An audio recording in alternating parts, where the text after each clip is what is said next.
Thank you for tuning in to Exeter TV. Exeter TV is the town's public and government access channels, available on Comcast Channels 6 and 22. Channel 6 is your channel. If you have an idea for a program, want to host your own talk show, or submit a film, we're here to get your content on television. On Channel 22, we bring you live and replay coverage of government meetings and other town updates. A third channel, Blue Hawk Media, is operated by SAU 16 and can be found on Channel 8, with all your school sports, events, and meetings. You can watch Exeter TV online at exeternh.tv, Apple TV, and on Roku. Find us on social media for extra content. Subscribe to our YouTube channel and hit the bell to get notified about live streams and new content. Tune in to our platforms every other Friday to watch the Exeter Biweekly Report, with recaps of recent events, updates from town departments, and messages from nonprofits in your area. If you head to our website, exeternh.tv, we invite you to sign up to our newsletter to receive monthly updates about new content, upcoming meetings, and more. We'd like to thank you for taking the time to watch Exeter TV and hope that you tune in to our other content as well.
Good evening.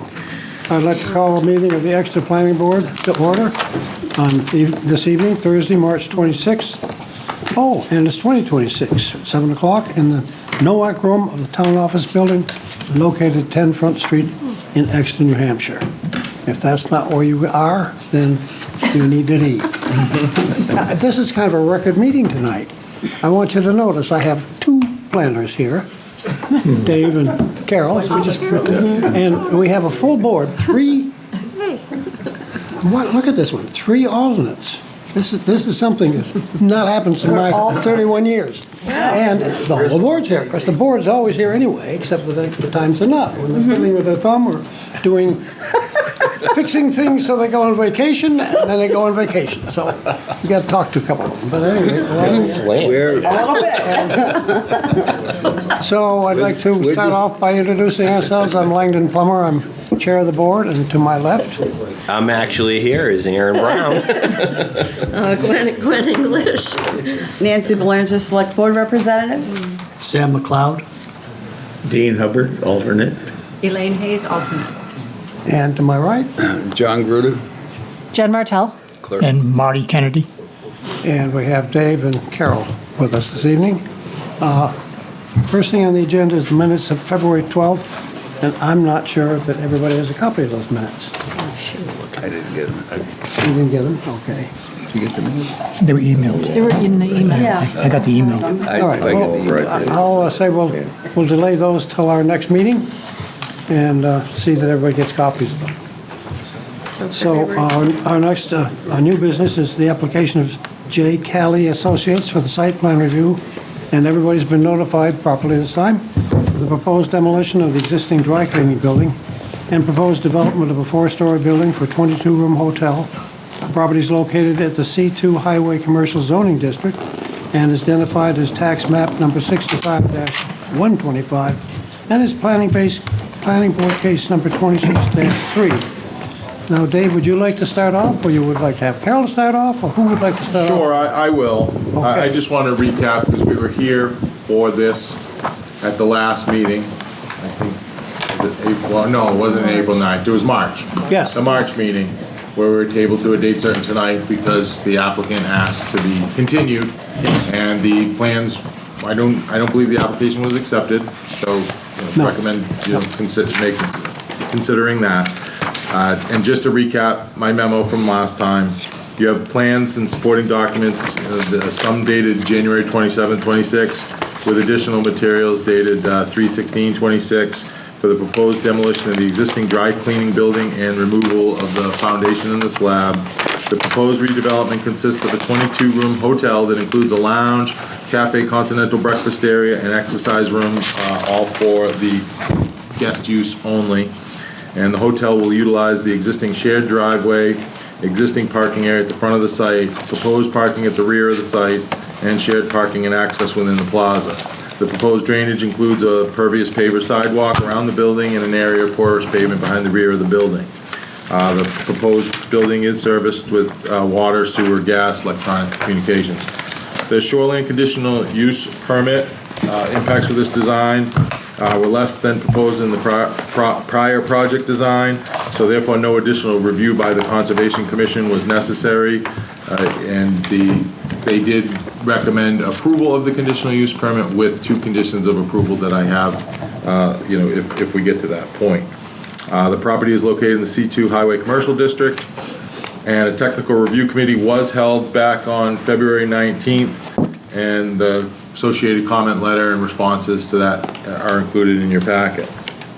And since I returned to the office just 8 weeks ago or so, and Carol was here for the TRC, she was kind of here from the beginning of this project, so I asked her to come and just tonight to just be here. So she's here with me. She was the interim planner, as you know, but for the audience as well. So she'll be here tonight to help answer any questions that I might not have knowledge on. That's all I have, Mr. Chairman. Okay, thank you. Somehow I think we did over the case, I was looking to, I think we did.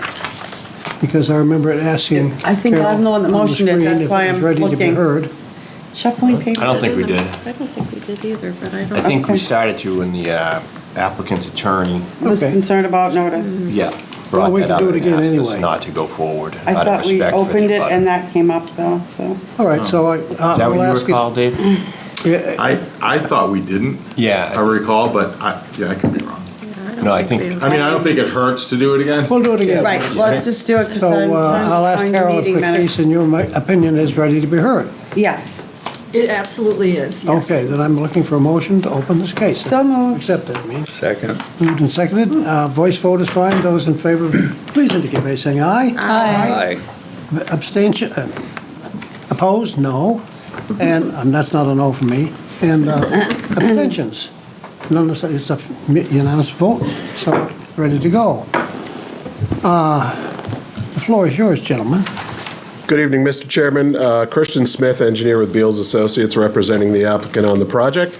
To my right is Josh Lanzetta from Bruton and Berube, who is the applicant's attorney, and Jeff Cayley, the applicant and proponent for the project, is also with us in the audience, as well as Kim Hazavarshan from TEPP, our traffic engineer, is here with us tonight as well, in case there are any questions specific to that.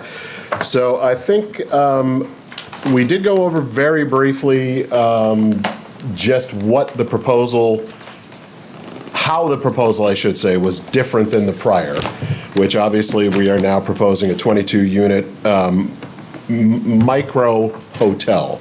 We realized we couldn't use the term microtel because that's actually a brand name. Okay. So it is a micro hotel. So it's a 22-room hotel. What would be considered a limited service? So there will be, a workout facility in the building for the residents or the tenants. There is a small lounge and food service area up on the top floor, I believe, and then down on the bottom floor, a small kind of coffee shop. But again, all of those amenities are intended for the tenants of the hotel and the resident or the guests. Different than the prior application, we have essentially, obviously, eliminated the proposed kiosk out front, and I think most importantly, we have eliminated the head-in stalls that backed up to the drive aisle from kind of southeast to northwest out of the property. And all of the parking now is interior to that, and it is 90 degrees or perpendicular to Portsmouth Avenue. In the back, with regard to the parking area, there has not been a great deal of change out there. We have slightly enlarged the porous pavement area. The walkway around the building continues to be the pervious pavers. And we have been through TRC, responded to a round of engineering review comments from Underwood, which I have not seen a second review memo for, which leads me to believe they might have been okay with all of our responses. It was pretty minor stuff because of where we had come, from anyway. And I'll remind everybody that, this was actually closer to what was being thought when we went to the zoning board and got the relief to be able to build the building on the existing footprint. So the existing footprint does not change. The building will just be up from there. We have straightened out a couple of minor issues with regard to the sewer service tie-in and the crosswalk over the drive aisle, the one-way drive aisle between the now Needham Bank and this property. And we have provided for the fire chief or the fire inspector the Knox box, the connection for the sprinkler system in the building is all squared away exactly how he wanted it. And we provided, I think, 4 different vehicles and their turning patterns in, through, and around the property, which everybody that has reviewed it to date seemed happy with. Again, as Dave mentioned, the stormwater is all handled through infiltration, which is both the pervious pavement and the pervious pavers are filter media treatment. So in other words, you've got your support gravels or support stone in that case, because you don't want the fines in there, but below that is actually basically the same sort of soil mixture that a bioretention pond would have. So the actual percolation of the water through that filter media is what treats the storm water, and then when it hits the bottom of that feature and starts mingling back in with the existing groundwater, it has already been treated. That is by and large all I have. We do have 2 waiver requests for you, even though we got the approval to construct the building on that existing footprint, which is closer to the property line than 5 feet in all cases, I think. I still felt it was warranted to provide a waiver to the 5-foot no disturbance zone to the abutting properties. And then the second one would be specific to light spillage, because you can see we've got some minor overlaps of some of those foot candles, particularly in the backside there, down that slope toward the manor. And we can get there if we get that far tonight, but it's going to be completely drowned out by the high-pressure sodium luminaires that are 20-foot poles on the manor property for their parking along that aisle. And with that, I'll entertain any questions or comments that the board may have. Okay, thank you. Questions, concerns, thoughts? Me? Don't all speak at once. Parking spaces, you have a picture of parking space? Yes, I think I've got to switch plans, because it gets flushed, Mr. Gruder, with the hatching and the coloring. Let's see.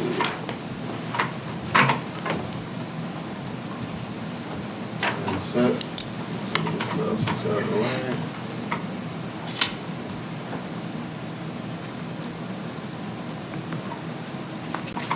And you want to try and blow that up a little bit? Let's see if I can zoom in on this a touch. Or is that clear enough? Can you see the stalls? I can see it, Okay. yeah. So front and back. How many parking spaces have you got there? We have 26, which allows for 4 employee spaces, which is the maximum that the applicant thinks that this property is It's a going to have. hotel, you only need 1 parking spot per your room. Exactly. So there's 22 for the hotel rooms, and then there are 4 parking stalls for the employees. And I'm just curious, does the town need 22 more hotel rooms? I believe they will get used. Yeah, I hope so.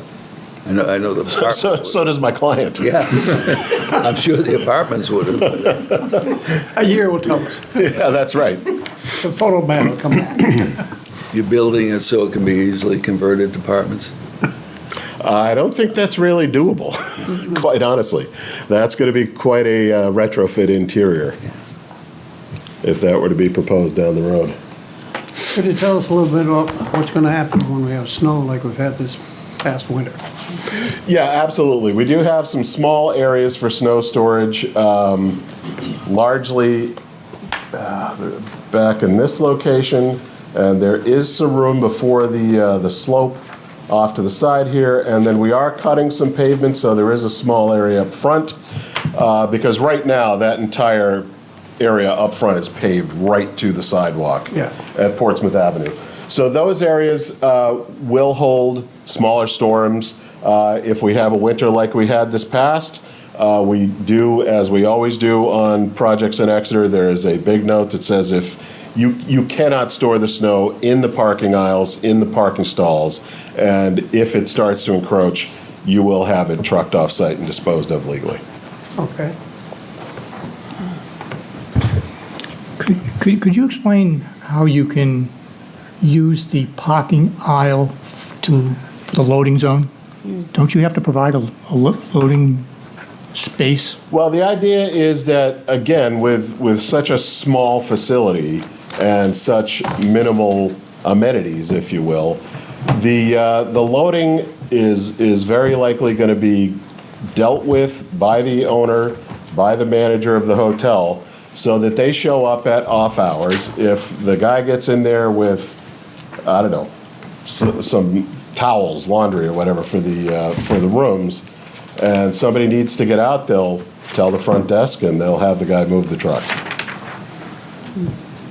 I mean, I don't know how our regulations allow that. Is that I thought you had to, for a building of that size, I think you have to provide a space for loading. A space is not the aisle. You're effectively, making 3 spaces there unusable. Not more. For a period of time, and again, I mean, the loading, we're probably talking about 10, 12 minutes at the most to unload what's going to be off those trucks. And that'll have to be coordinated with, as I say, the owner and the hotel manager on staff at the time. So both the delivery truck or laundry truck or whatever is using the loading, as well as the garbage truck, it looks like to leave the property, are going to have to go up and around the parking lot to the north. Oops, what did I do? Did I change? No, okay. They will, so the garbage truck will come in, grab the trash, and they can make that turn to just zip around that bay of stalls and out. Okay. Unless the delivery guy is there. Unless the delivery guy's there, that's right. And then where does the delivery truck go? Well, the delivery truck could do almost a reverse move of that, or they can exit through the manor. If the garbage truck, if the garbage truck goes up to the dumpster, and you said he would circle around and come back toward the bank, it looks like that's blocked by a parking spot.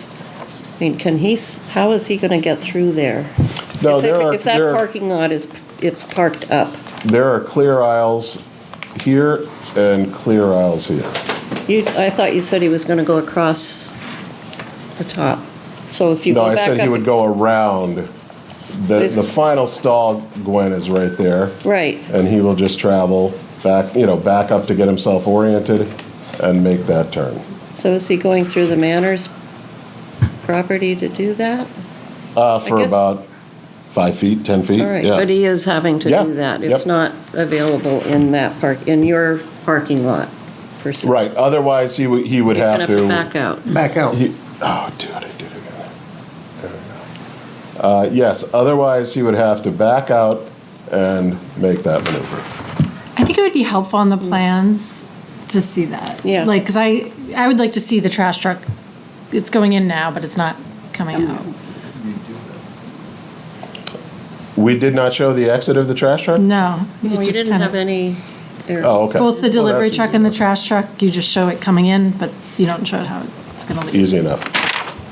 And they do have the opportunity to exit through the manor because they are part of the collective easement, which was submitted and, the title research was 600 or 800 pages. I can't even remember. Josh might know, but, and that was all reviewed by municipal council last October for the prior iteration of this property. So they have So they have the right to the do right that. to go up. Yes, Which makes a lot of sense. yeah. Choice not big. And we submitted that packet again with this application because it is a new application. My hope was that after the extensive conversation we had last time, that we can avoid digging into it. But if anyone has any questions, I'm happy to answer them about that easement. But I think we've kind of discussed it ad nauseum at this point. Yeah, I don't think it's our role necessarily to make judgments on that, but I do think that it is our role to think about how developments impact neighbors. And I think driving a trash truck across the front door of a, trash truck that's picking up hotel trash that has probably lots of trash, so it's going to be picked up on a regular basis in front of a front door of their adjacent residential property If I lived there, I wouldn't want that. We're I'm right sorry, next but to their dumpster. Yeah, Did you so realize that? I think that might be a slight miscategorization. The Their two dumpster is dumpsters right here. are right next to each Ours is other. right there. There's no front door from one of those units facing those dumpsters. They're off to the side in the back. Right, but I guess what I'm saying is I think the trash And- truck is going to not want to make that U-turn that you're suggesting it would, and that, because it's an easier maneuver to go out through the manor. Yeah. So I mean, that and would be that's the more likely. The thing is, respectfully, what we've established with the access easement and the way that this property is designed, and that town council ratified, is that, with respect, the trash truck is allowed Right. to enter the property from I any just number acknowledge of those that. access points. I don't want to get into a debate about it. I'm just No, I know, acknowledging. I'm I just just- telling you that that's how I'm feeling about it. But Yeah, I don't and if I think could just point out, Jen, real quickly, I mean, the trash truck for the manor, and that's a big number of apartments there, that's not a small development. He's gonna come in here, get their trash, and very likely back into that drive aisle and do the same exact maneuver. The Onto our dumpster for the property. manor is actually encroaching on the Blue Ribbon property and has been for a number of years also. So they've been essentially sharing the trash burden already for decades. I don't see an alternative location. Do you? No, I haven't really thought about it, to be honest. And well, I just went, I looked at that issue as well, Jen. Yeah. And I think it's legitimate. Certainly, access and stuff is something, whether it's allowed or not, we're always considering. It's a safety issue. Well, I don't think they really have a better alternative location for that. And with the abutter using the exact mirror space, it kind of works. I think that's a valid point. Well, think- I would say that we don't want midnight pickup.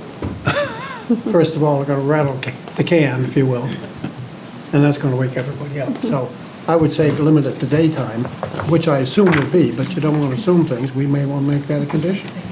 That the trash will not be picked up before 10 a.m. or after 5 p.m., something like that. But Yeah, they so we tend to can- do overnight, it seems like. I mean, a no, lot of times, so, the city, yeah. you know, they're gonna wake you up in the middle of the night and they're gonna really rattle that because those noise bounces off the building so nicely. Yeah.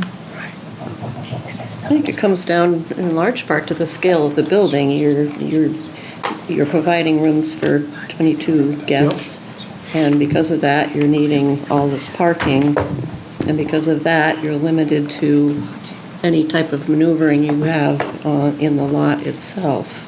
So it may be a small scale hotel, but it's 22 rooms is 22 rooms, and parking is required according to that. It's just a lot on a little, it's a lot on a little lot. But also, I'm trying to imagine in a winter like the winter we just experienced, if we have a snowstorm that comes at night and we get 1.5 or 2 feet of snow, those people, is the plow going to come through, allow those people to get out? And are they going to like shift over to the bank or to the plaza and allow, I don't know, there's a choreography Well, if there it that I happens at don't. night, they'll clear the aisles. Yeah, The tenants will be responsible to pull their car out in the aisle. I suppose they could brush it off where they sit, but then they'll be able to drive out and go away. And, as available space opens up, they will move it into the appropriate locations, or they will have it hauled off. My concern would, can I? My concern would also be, same thing in those instances, that people will say, oh, so sorry. I'm so sorry, I thought it was silenced. it's okay.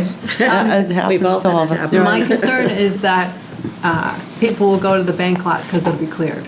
And that doesn't seem, if we talk about, the fairness to the other, just what Jen was saying, to the residents or the bank. My concern is that there's going to be an overflow into that bank lot. I don't know. From vehicles that are parked there in a snowstorm? Well, so, when you see a clearing, if you're staying someplace probably you go to an open space. And so the bank will not have people there overnight, right? You know, there won't be anybody. Certainly not. So they'll clear that, and I think, I look at that also and think that's very little piece of property that's gonna have a lot of activity on it. And I wonder how it will encroach upon the bank and the residents.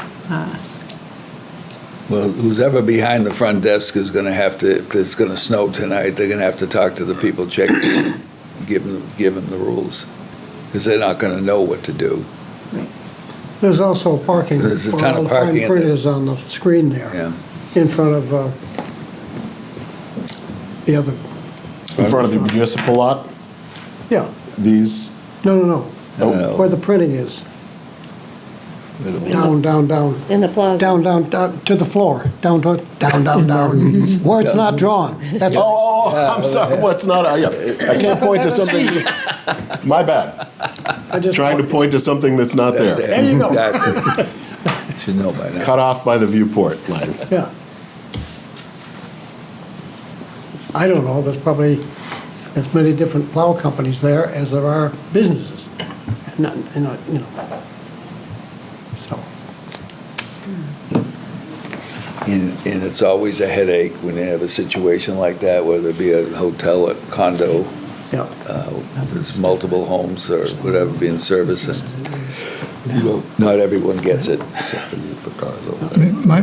My take on the parking is overall, the entire site, including further to the other end, there's enough parking. So on those days when parking is needed, they're going to find other spaces and they're going to walk to them. So, Yeah. and as I understand it, there's these easement agreements that allow that parking to happen. So if it's allowed, I don't know what we do about it. And it's with intent that it's allowed, right? Like, we acknowledge that it's a small lot. Yeah. The building is located where it is. But this is the exact reason the easement was created in the way that it is. And so our job is to comply with the ordinance, to get the parking on the lot. We've done that.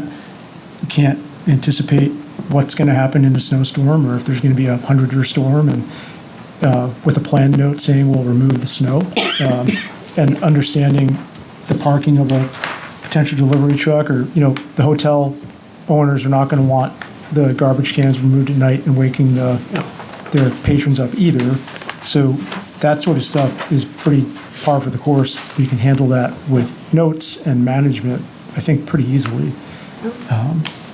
And, you know, the other thing to think about too is that when we look at the stats for a potential hotel, you know, often the maximum occupancy that you're going to see is, in New Hampshire at least, is 62%. So it's actually really hard to get more full than that on a regular basis. Yeah. Now, I'm not saying, you know, if the academy has a graduation, town might be full for like one night a year where there's more, but, you know, the owners would be ecstatic if they were at 62% all year. And if it's even at 62%, that leaves 12 open spots. Yeah. So, you know, we're accounting for maximum occupancy, but the reality on the ground in managing the hotel is that it will infrequently, if ever, be at that sort of occupancy rate. But it doesn't really matter for the analysis of are we complying with zoning, but just it is an issue. It's something to think about.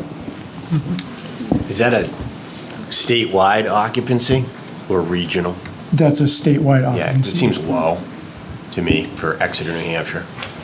That 62% is what I would figure they'd have for occupancy, but you have enough parking at full occupancy anyway. That's so. that's the point. Is that that's what I'm saying. Is that it's just to kind of note that. I would argue that the zoning requirement is not based on absolute full occupancy. It's based on what you typically expect, which is probably close to the 62%. So I don't think it's fair to say this is the number of spaces that's required by zoning here is for 100% of the hotel. That's not right. I would disagree with that. But what standard would we use then? No, I think you're right. You're using the zoning. I think the zoning is fine, but I don't. That's the test that we're. Yeah. That's our burden, right?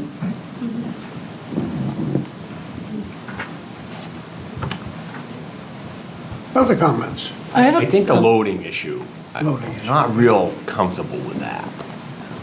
I don't know if you can, is there a way to, can you number the spots? I mean, if you're gonna say in one hand that your expectation is roughly 60% occupancy, so that would make me think that maybe you could take a couple of the spots closer to the building and generally reserve them for loading, except when you are at higher occupancy, which could be easily managed as to how you run the business, couldn't it? Well, of course, because then, I suppose that being the case, they could then, if they knew there was going to be a night where they assumed they were going to have 22 vehicles in that, Right. in that parking lot, they could just not schedule deliveries on that particular day. Sure. Right. Yeah. That's the thing. I mean, with regard to something like a hotel, they can coordinate all that. I Yeah. mean, there's typically, well, just like working at a restaurant, there's typically days when your purveyors drop things off on a weekly basis. Yeah. If, as Josh referenced, there happens to be PEA graduation, Yeah. a whole bunch of PEA graduate parents want to stay here, then they get the house loaded with what they need prior to that weekend, and no deliveries take place while that occupancy is that high. And you could number the spots, so people, you know, you're gonna stay in this room, you get that spot, and those spots that are more critical for delivery access are, you manage that difference, you don't give those out as much, or something along those lines, you know, in terms of the parking number. Yep, I think you could manage around that issue, that hopefully it's not an issue. yep, you know, I would agree. It doesn't create that funny turn aisle and everything else. Dave? Comment? Thank you, Mr. Chairman. Just wanted, I mean, Marty is correct that the site plan does require a loading zone, and this one doesn't have one, so they need to either seek a waiver request or provide one. Section 9.12 pertains to site plan space requirements for the uses listed below. The following off-street loading spaces requirements will apply. Retail and service establishments, which this, I believe, is a service establishment. One space for the first 4,000 square feet, one space for each additional 10,000 square feet. It's 3,200 square feet, there's 4 floors, so that's 12,800. That's the first 4,000, then it doesn't reach this additional 10, so it'd have to be over 14 for more than that. So you do need to provide one loading space, and the size requirements are spelled out in 1912-2, which is 12 feet, 50, you know, they're in there. So that would have to be, they would have to either provide that or submit a waiver. Well, I think, so you heard Aaron's suggestion specific to making some of the stalls loading stalls, unless in the unlikely event the entire place is full. Yeah. Does that get it done for you? Well, it's not me, it's just the regs. Do you, how about this?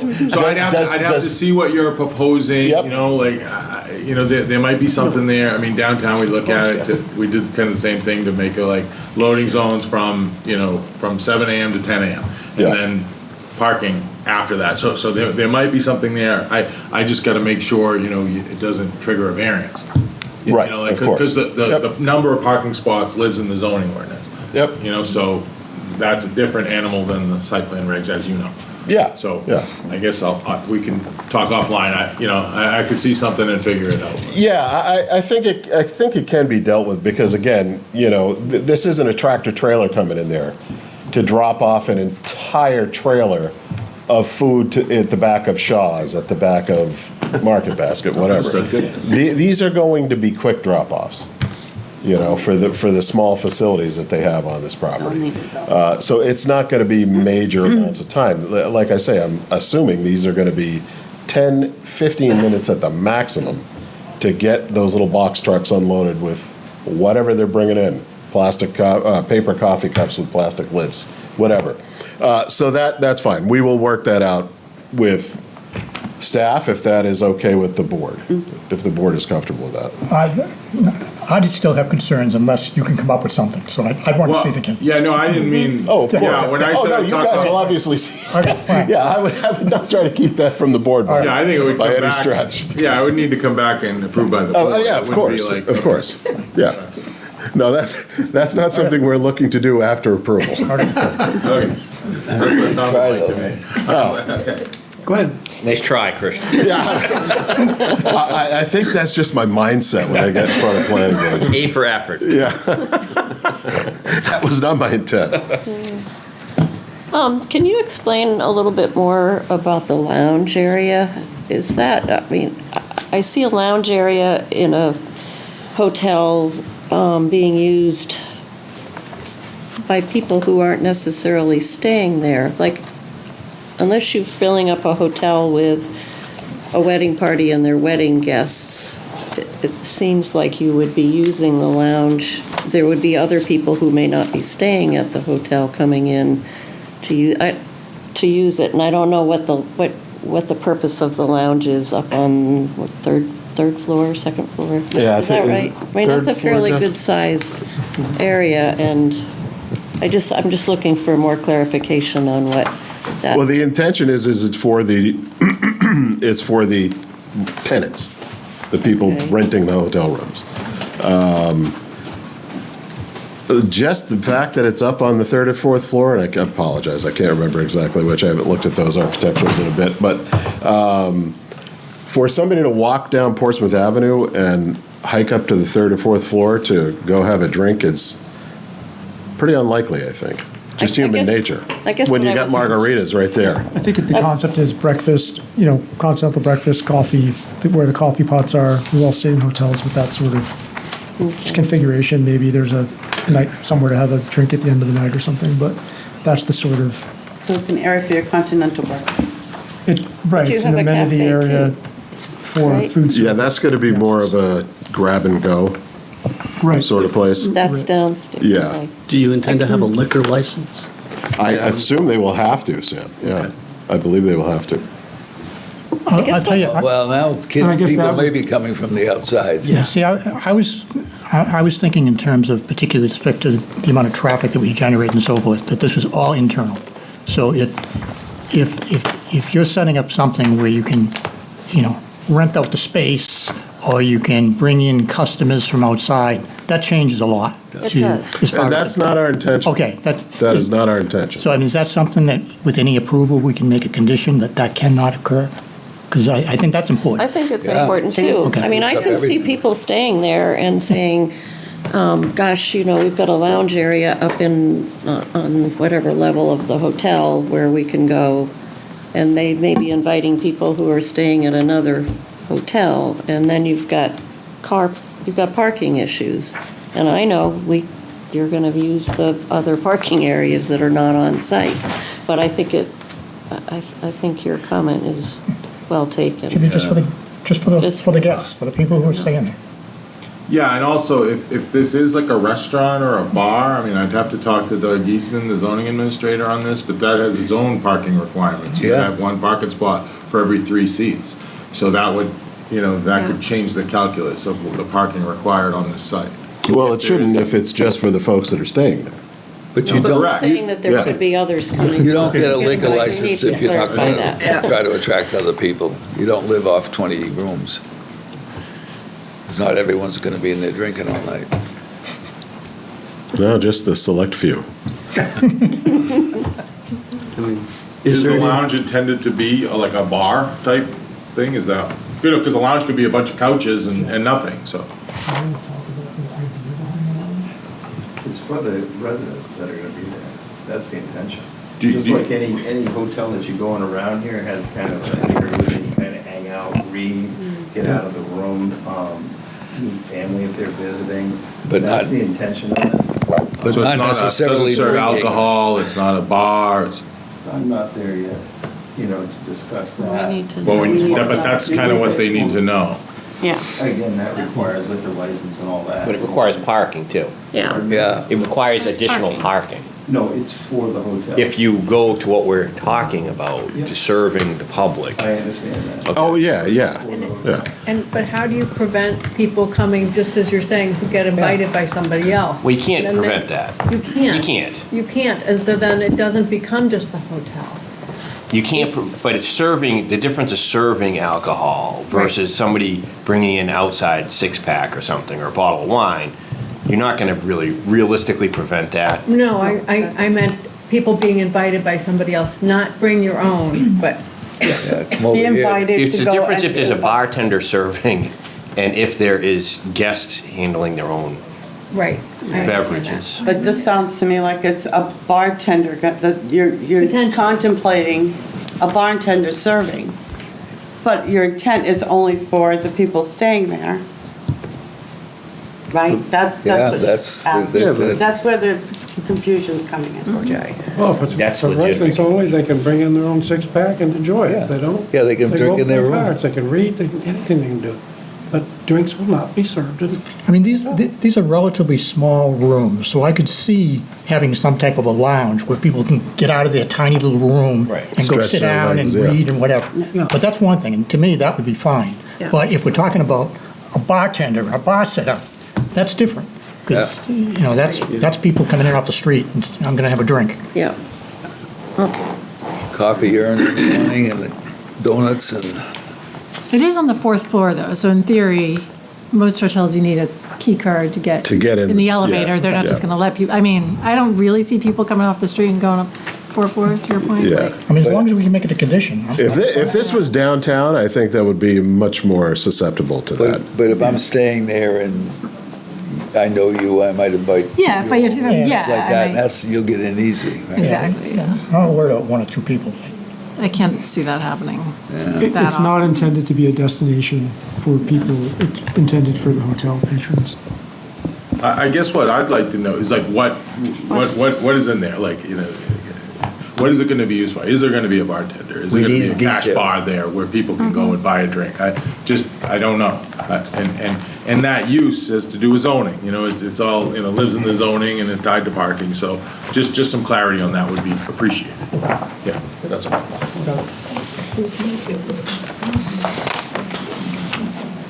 Condition of approval. I have some questions about drainage, if we can. Go ahead. That's all right, all right. So, how's the roof drained? Can you talk about that? Yeah, the roof drain will be collected and downspouted into the pervious paver system.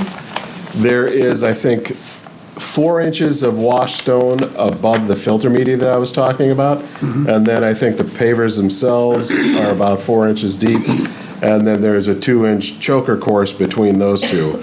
And the downspouts, 4 to 6 of them, I can't remember what we had discussed with the architect. But those actually will come down the side of the building and deliver to that little storage area above the filtration media and then infiltrate down into the ground. Okay, so I wasn't seeing any downspouts on the architectural drawings, but, Yeah, we'll have to because we did speak about that with him. okay. So we'll have to get that, that detail where he wants to plumb those. Yeah, because I would think where those are coming out, you'd want to make sure that, so is the water like splashing onto the sidewalk and then infiltrating it? No, or no, is no. it connected They under? are piped and elbowed into that the- layer, into okay. that stone reservoir layer below the actual pavers. Okay. Yeah. I just wonder how well that functioned in our typical downpours for half an hour.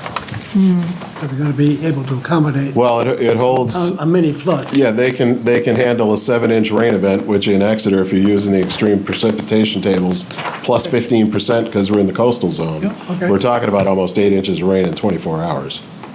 So I think they will not be Sounds like- overcharged by an inch in 15 minutes or, you know, whatever those thunderstorms are.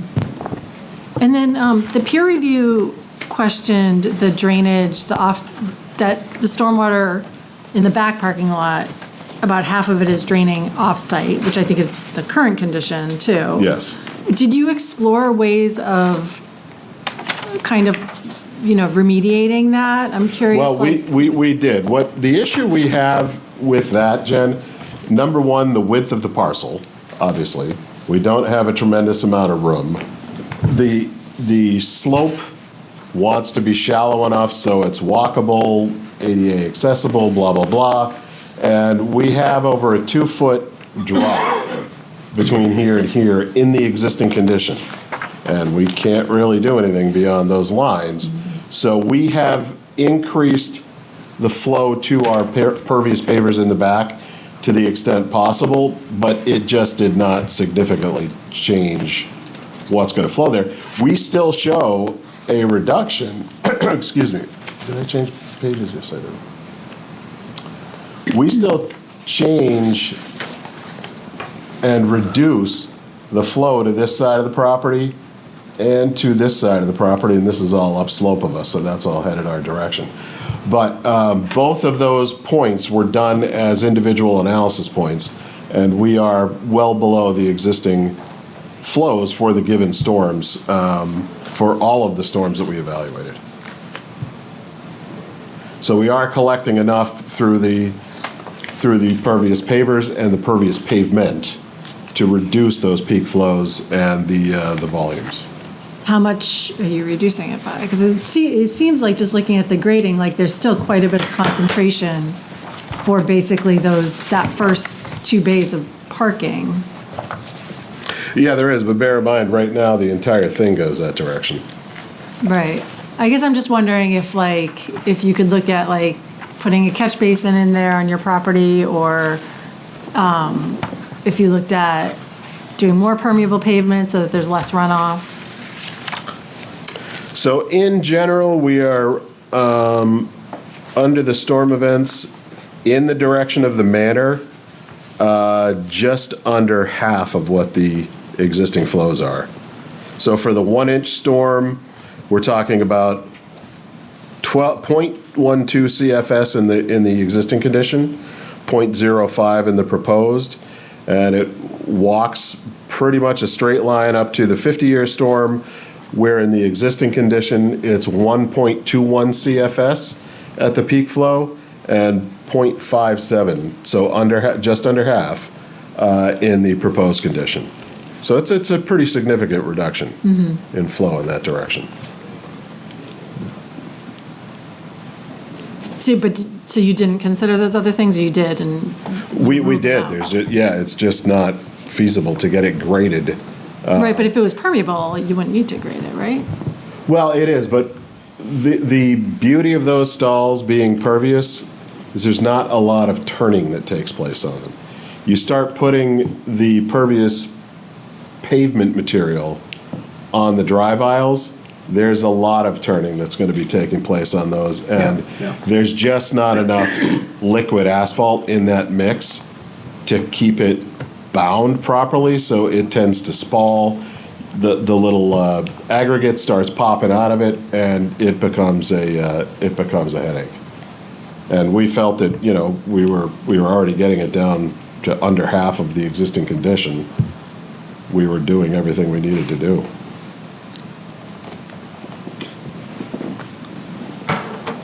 So the permeable pavement in the parking is asphalt, the permeable pavement in the sidewalk is? Are pavers. Pavers, okay. Yes. And then you had I think it was I forget which drawing sheet it was, but one of your sheets had a note about the subsurface soils that was also brought up in the peer review, to make sure, because there was a comment about not wanting to do test pits right now to make sure it drains enough. And so I think there's a note on the permeable asphalt over on the right that says that the geotech should be on site and do a perk test once that Yes, dug once up. that pavement gets removed. Right. They're going to do a physical test. If anything's vastly different, we'll deal with. Do they need to do that on the Other- sidewalk also? Because the note's only pointing to that area. Yeah, that's really the only area of question, because there is so much permeable fill underneath where that building is. We're not probably concerned. underestimating the rate of infiltration. Okay. Yeah, that was their only area of question, because that kind of abuts an area of natural soil on the town's property. Yeah. And they just wanted to have another look at that in the field. Okay, that makes sense.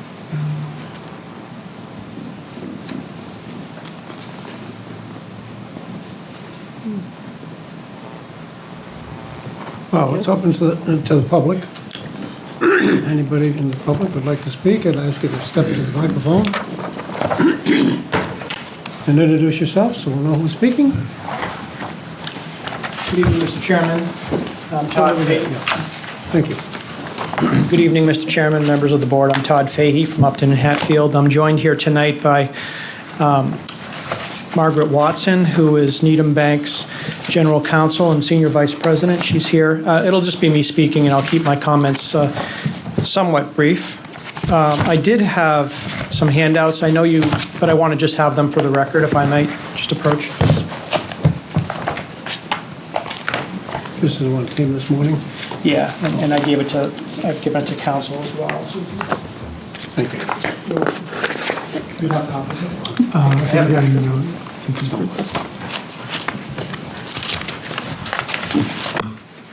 You guys get one? I have one. Yeah, we've got it. I'll take one, Tom. You want it? Oh, there it is. They just hadn't made it down yet. I have one. So there you go. Is this two? Yeah, one for both of you. Okay. Sure. You don't need that? No, I do not. Okay, well, we've been here talking about the site before, and obviously this is a different iteration, and certainly they've worked hard to fit a fairly ambitious project on a small, 0.4 acre parcel. Some of the concerns, and I'm not going to keep going back to what I said before because I know you've heard it, but I'm trying to make a fresh record so we're all clear. So the submission and the reasoning and the legal basis for what we're talking about is set forth in the memorandum that I gave you. But there are some concerns about pedestrian flow still. It's not exactly clear how traffic and pedestrian flow is going to work. And I'll start with the box trucks. So there are going to be quite a few. So it's a garbage truck. It's a box truck. Now it's going to be a beer truck, right? So laundry truck. So there's a lot of trucks. And that's before, depending upon how rowdy the bar gets, before the ambulances show up. But what I did see is there's a lot that's going through here. And if you don't recall, or maybe you do, but this is a very narrow passageway, and some of this is the bank's drive-through, right? So I do think it's and I appreciated all the questions for the applicant from the board, and I know this is what you all do and think about, but the traffic flow and the use and compatible uses are super important, and we're just here to continue to urge you to think about those things. This micro hotel and this 1,000 square feet, 1,000 square feet's big. That's a big space, right, for a relatively small hotel, which would, per their testimony, maybe be occupied 62%, right? So it's still a pretty big space for people, and I do think it will attract people. I mean, people do go. They will go from margaritas maybe to another bar, if for various reasons that some people recognize and some people don't. But I think the whole idea of what that use is going to be is super important for our client because it matters as to what this place is going to be. Is it a microtel with 22 small rooms? Is it going to be a place with a space that serves alcohol that could be a bit of a sort of little secret gathering space for people to go get a drink afterwards? And, those people find those places. So to say that they won't find them, I don't think is really fair. I think that's not necessarily always true. You talked about the snow a little bit. Snow is going to be an issue no matter how you manage it, and the bank's lot's going to be cleared because there'll be nobody parked in it. And I know this on multiple levels as a lawyer, as a real estate investor, as a person who represents clients, and a person who lives in New England. The snow is going to be a problem, and people are going to be parking over in our lot. There's no doubt about it. It'll be cleared, and when we have these events like we had this past year, these contractors, as well as they might try to manage it, and I don't dispute that they'll try, you're going to have problems with parking, particularly in the winter months. And if we all recall, this has been basically 5 months of winter this year, right? Started in December, and we still had snow in April. The cafe bar piece, I heard we're going to have some clarity on that, which is great. Parking continues to be a concern, but the security certainly of the bank and its customers and its employees continues to be something we need to understand. And a hotel by definition is a transient situation. So you have a population coming and going, and we don't know what kind of hotel this is going to be. Is it going to be a high-end boutique hotel? Is it going to be something different? Is it going to be an extended stay? It's not really clear, and I'm not sure if you could inquire of that, but like a hotel, there's variations of hotels, as you all know. So I think that the piece we just want to make sure is that we're clear about what is being presented and that you're all clear about what you're approving. Because once it's approved, it's going to be something that's going to be a neighbor for our client for a very long time and a fixture in your town. The parking issues, I think somebody appropriately said it, I think Ms. Martell, we'll deal with parking independently. It's not for you to consider, I understand. You consider it insofar as your ordinance and your regs require it, but to the extent that your town council's weighed in, we're not going to belabor that point again. I'll be merciful and not do that again, because I know you don't want to hear it, so I will not. But we're not waiving that. We still have concerns about it, and we renew those concerns. And just suffice it to say that the extent of parking and reciprocal parking easements, what that looks like is something that, we will continue to address as needed to protect the bank's interests. So I think I will just encourage you to continue to look at this with your keen eyes. You all have great experience, and I'm not trying to curry favor. It's really great questions and expertise, and we're confident you'll make the right decision. But it is important to recognize that they are trying to do a lot on a very small parcel. And I don't begrudge them that. That is their right. Everybody does that in America. The problem is that they can't offload the burdens of that ambitious development onto us. And we'd ask you just to consider that as you evaluate the project. So I'll take any questions. Any questions? Don't think we have any right now. Thank you. Thank you very much, Mr. Chairman, members. Anyone else? Can I just add on? Oh, please. Council. Thank you.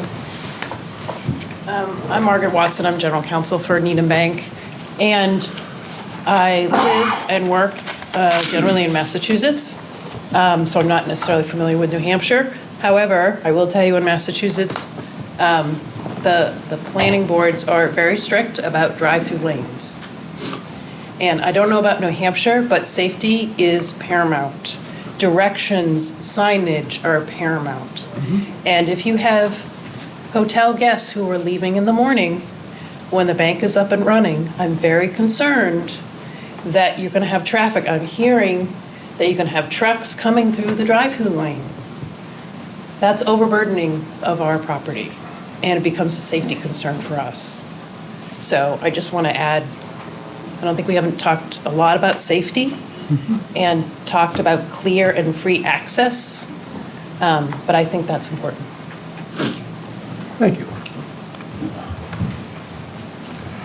Good evening, everyone. Mr. Chair, my name is Chris Hilson. I'm from Donahue, Tucker, and Chandela. I represent the owner of the Margaritas lot, as you all recall. The reason I pause on that is it's shifted around a little bit. Same owner, same principles. They've changed the entities that hold it. And so in my submission, I'd say I represent WJP Development LLC, which is their company that manages that Margaritas property. That's the very long way of saying I represent the owners of the Margaritas lot. With me tonight is Stuart Scharf, who is one of those owners.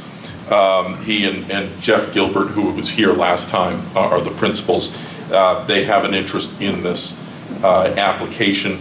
And I guess what I would tell you is the same concerns that we had with the last application that was unanimously denied continue forward with this one. And I'll try to go through it. I don't want to repeat all of the record that we did. I would almost encourage this board to bring that record forward, because a lot of what I'm talking about was already presented in that last one. And looking around the table, I think everybody was here, maybe Ms. Hayes, you weren't, but everybody else was here for those things. So I'm hoping your institutional memory will aid you in trying to remember what I'm saying. This is a very, very, very similar application to the one that you already denied. And we can go through it.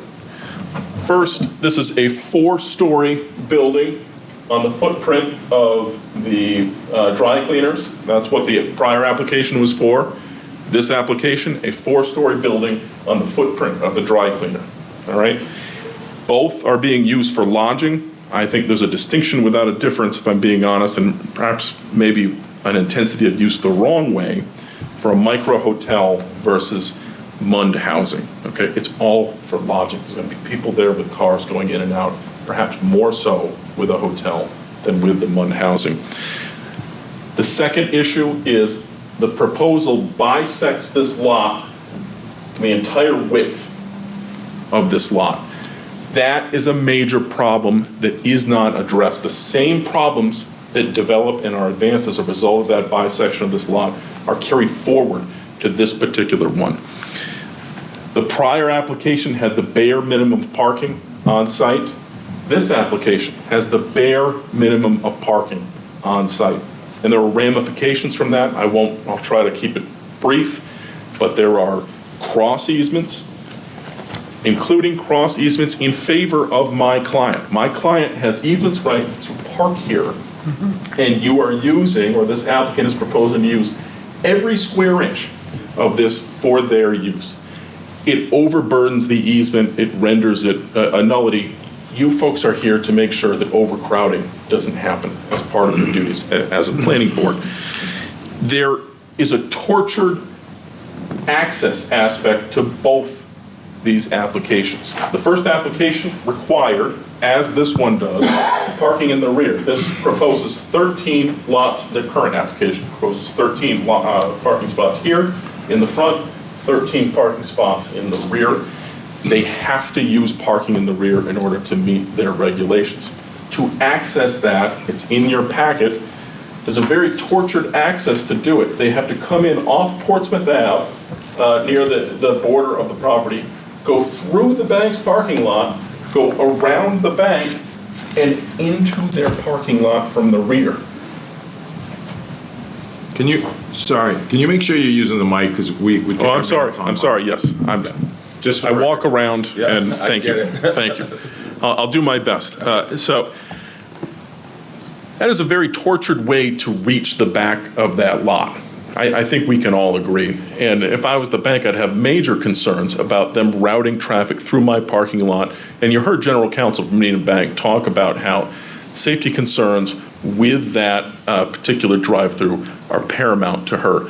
I'd also submit to you, and I want to be very, very clear about this and very precise. And I promise you, I will not talk a lot about easements. The suggestion in the presentation was town council has ratified the existence of the easements. I want to be very clear, I'm never going to understand or know, I'm never going to know what town council told you folks in consultation with council for very good reasons, all right? The last application, Mr. Brown came out and said, we are satisfied with the parking easements. That was all that was passed on to us about what you discussed with town council. What wasn't discussed, or what I didn't hear from this board, was the issue of access easements.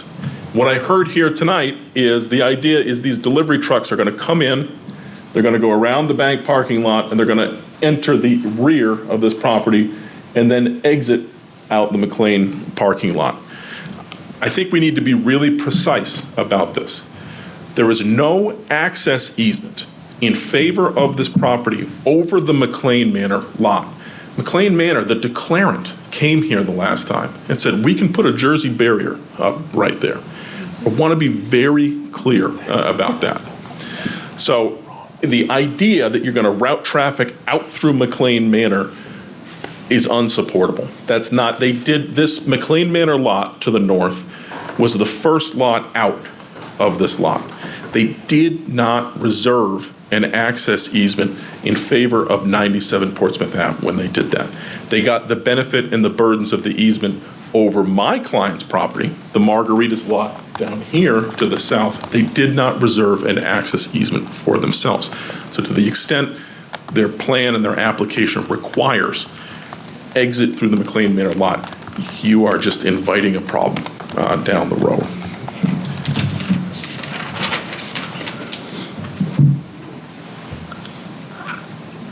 Finally, a lot of what we talked about in the prior application is concerns over pedestrians.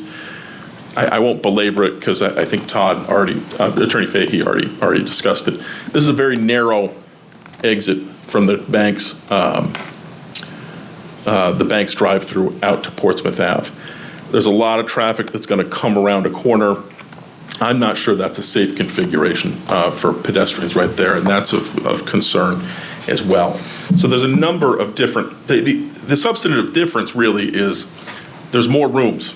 There's more parking needed for this than there was before. Before it was MUND and they got some dispensation from parking. Now there's more parking and there's a greater load on this lot. The touchstone for all of these points, and really the touchstone from all of your questions and concerns here tonight, can be summed up with they're doing too much with too little. They are trying to do too much and pack too much into a relatively small lot. And I think we all kind of know that. So these issues remain. There's going to be an issue with my client's easement, which is going to have to be enforced separately, I suppose, if this is approved. There's still an extraordinary narrow space here. And there's certainly going to be some snow piling issues. The last iteration of the plan that I saw, because I don't think your materials were online, I could be wrong about that, but the last plan had snow storage in the front of the lot towards Portsmouth Ave. That's where I saw it. And what I've heard Mr. Beal say today is they also think they can have some snow storage to the side, that is called the north of the front parking area, and then some snow storage in the rear between their handicap, the area of their handicap parking spots and the building itself. The issue with that is one of the issues is they have a nice planting plan here. It's proposed that these areas are going to be planted with trees. So are you going to pile snow? Think about this winter on top of those plantings and then replant them every year. It seems like waste to me. My client has to deal with snow and they have to truck it off on occasion. And so I think that's a pretty serious issue that you're going to have to grapple with, because we all know they're going to lose some spots here if they store snow on site, and then you're going to have these issues where it pushes parking off site. And that continues to be an issue with us. All of this, again, is to say, I respectfully submit that they're doing too much with not enough lot here. And I guess I would also submit, and I merely want to set for the record, I know last time we were here, I think on the 26th, you discussed whether or not there was a substantially similar or materially different aspect of this. I think you might have made a determination or had a consensus that this was different. I respectfully submit that that was a little bit premature. You need to hear about the application first before you determine whether or not there's a significant or material difference between these applications. And I think because you want to fix errors or potential errors at the lowest possible administrative part, I would encourage you to revisit that. We all know you can't have repeated applications with the same use after they've been voted down.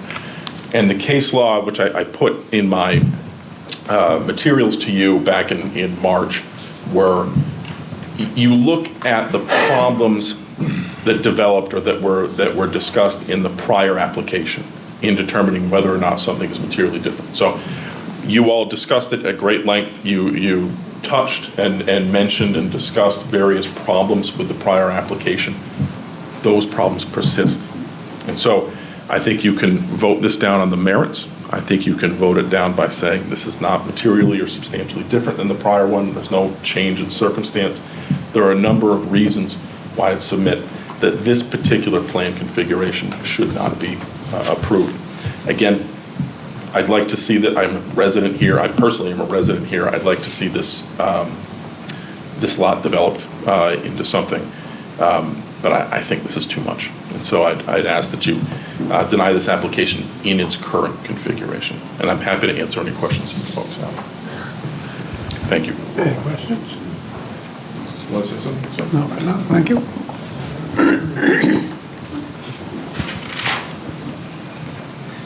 Good evening. Evening. My name is Stuart Scharf, and I am one of the owners of Exeter Commons, which, despite how hard we've tried, it's Margarita's Plaza to you. I guess I just want to say a couple of things. I, of course, support everything that my council has put forward, but I also have, from an ownership position, a few things I want to share. Before I do, I also want to say thank you to all of you, because I've served on public boards. You guys have a tough job. You work hard, and you don't get a lot of thanks. So I appreciate your taking the time to consider this application as carefully as you are. That said, we are longtime business resident of the area. For those of you who've been here, we were before your board to develop many of the things that we've been able to accomplish at our property, and we think it's become an asset to the property. And as a good neighbor, we absolutely support reasonable and right-sized development on the Blue Ribbon or former Blue Ribbon lot. But most all of you were at the site walk in the previous iteration, which I would maintain is very similar to what's being proposed here. And just from a common sense standpoint, looking at this diagram, it's a tiny piece of land on which they are imposing a really intensive use. And it's our position that we'd be happy to work with this applicant, happy to support something that doesn't negatively impact both the site and the working of the site, and really negatively impact all of its neighbors in the way that this plan does. And just a couple of practical points. When we were before your board with a much larger parking area, we had to deal with the issues of snow storage. You required us on our lot, on every storm, to take every ounce of snow off the lot, which we have dutifully done since 2006 in that parking lot. And I can tell you, with a winter like what we just had, aside from the substantial cost of doing so, there are practicalities when it snows, as we often see. There are piles of snow that do impact parking spaces, no matter how quickly you're going to send your trucks and get your people there to move it around. That lot is so small and so tortured. When there's a big storm, there will inevitably be places where snow is piled in parking spaces, forcing parking and people to walk in snowbanks, and where there are no sidewalks or any right to put sidewalks, creating what we think is really an untenable situation. We have our own position about easements. I also will not go into that. I disagree with some of the things that have been put forth about them. But if you take it on face value that there are reciprocal easements for parking, approving it in this form with this intensive use, it really amounts to a taking from us, because we will have no opportunity to use any of those spaces because they'll be fully consumed by that use. So I appreciate your time. You guys have a long night, and thank you for listening. Thank you. Anyone else? Would you like to speak, sir? Great, thank you. I was truly hoping not to talk at this hearing, but here we are. As a matter of course, I think Mr. Hilson referenced this, but I do think it would benefit both the board and the applicant and the abutters if I move to bring the certified record from the last set of hearings that we had into this certified record, only because it would save us from having to go back through all of the explanation of the easements, the access, and the parking. So I'll just throw that out there for a moment, but I do think I'd like to make that motion when I'm done speaking. Where to start? I guess I'll start with the folks from WJP. So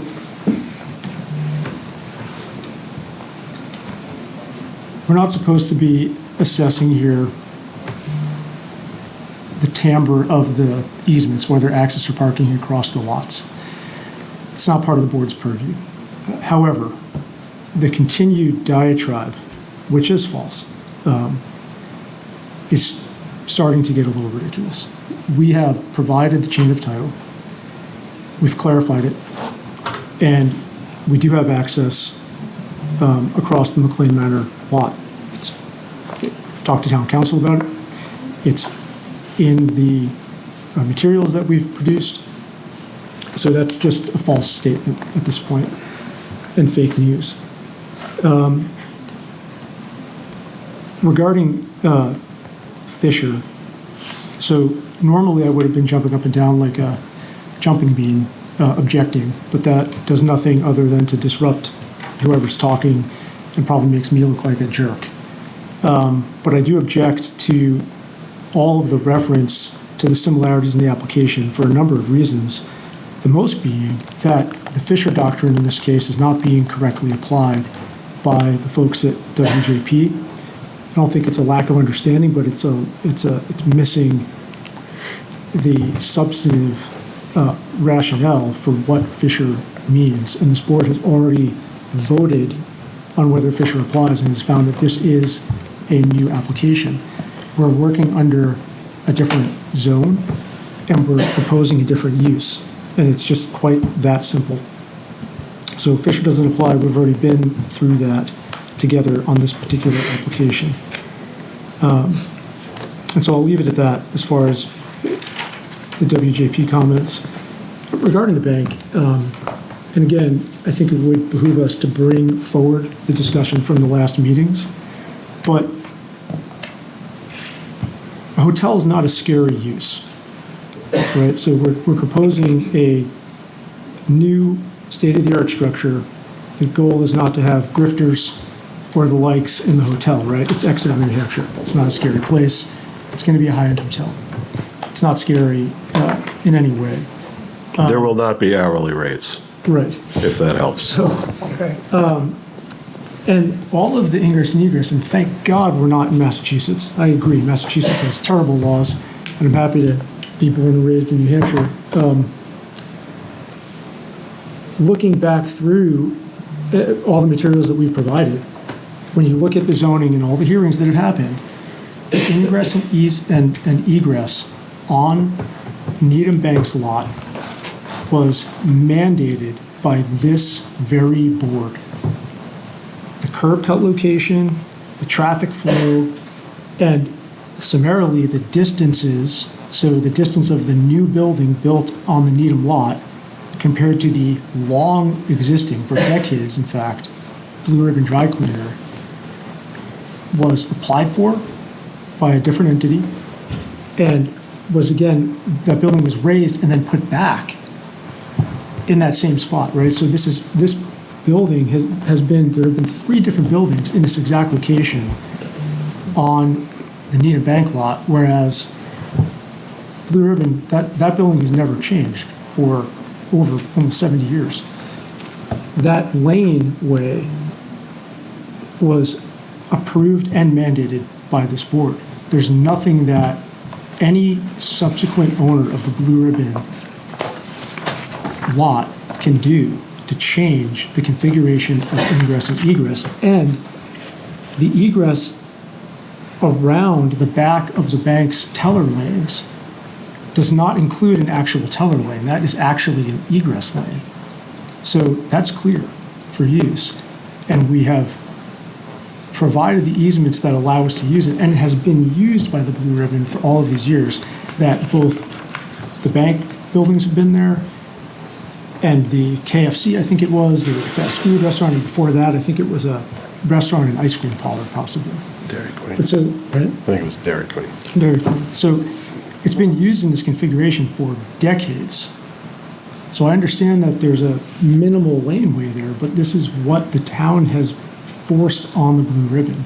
And the point that everyone's made, hey, it's a small lot. We agree. That's why there are all these cross easements for access and parking. It's the exact reason they're created. And the idea that the folks from Margarita's lot are barred from parking, it's simply not true. We acknowledge their easement, but they could also fill their lot and stop us from parking on their lot, right? Like, the argument makes absolutely no, it's nonsensical, it cuts both ways in this situation. So, there's just simply no other way to develop this property. I just don't understand, the comment of bisecting the lot. Like, this building has been there for almost 70 years, and we're proposing to build in the same exact location. So I would move, if we could take a vote on that, Mr. Chair, I would appreciate that. I think it would be helpful for everyone, so I don't have to put the easement presentation up and go back through that, since we've been through it substantively over and over again. If we would bring the certified record and incorporate it into this application, just so that it's in, and I think that benefits all of the parties involved. I'll close with this. So the Margaritas Plaza and the bank property and the manor, all of the properties that are involved in the original conveyance from one into multiple properties that I illustrated for you guys a couple months ago. The reason that we're here arguing is because it's easier to try to influence a board than it is to influence a judge. We don't have a petition to quiet title or a declaratory judgment. Those haven't hit my desk. They haven't been filed, and we've been in front of Exeter in some way for over a year and a half. So if it just hasn't come up and now it's come up, they've had a year and a half to sue us civilly outside of the bounds of all of this, and they have not. And the reason I believe that they have not is because they have no case.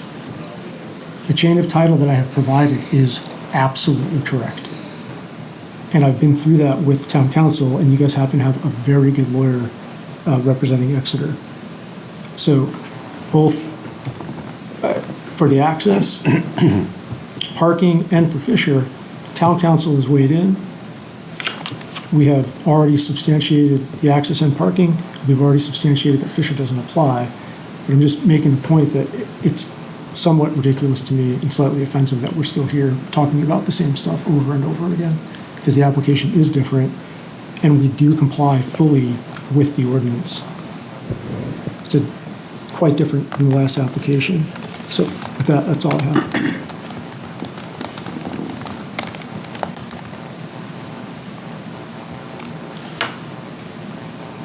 Mr. Chairman, could I ask a question to the attorney for the bank? Sure. Is that okay?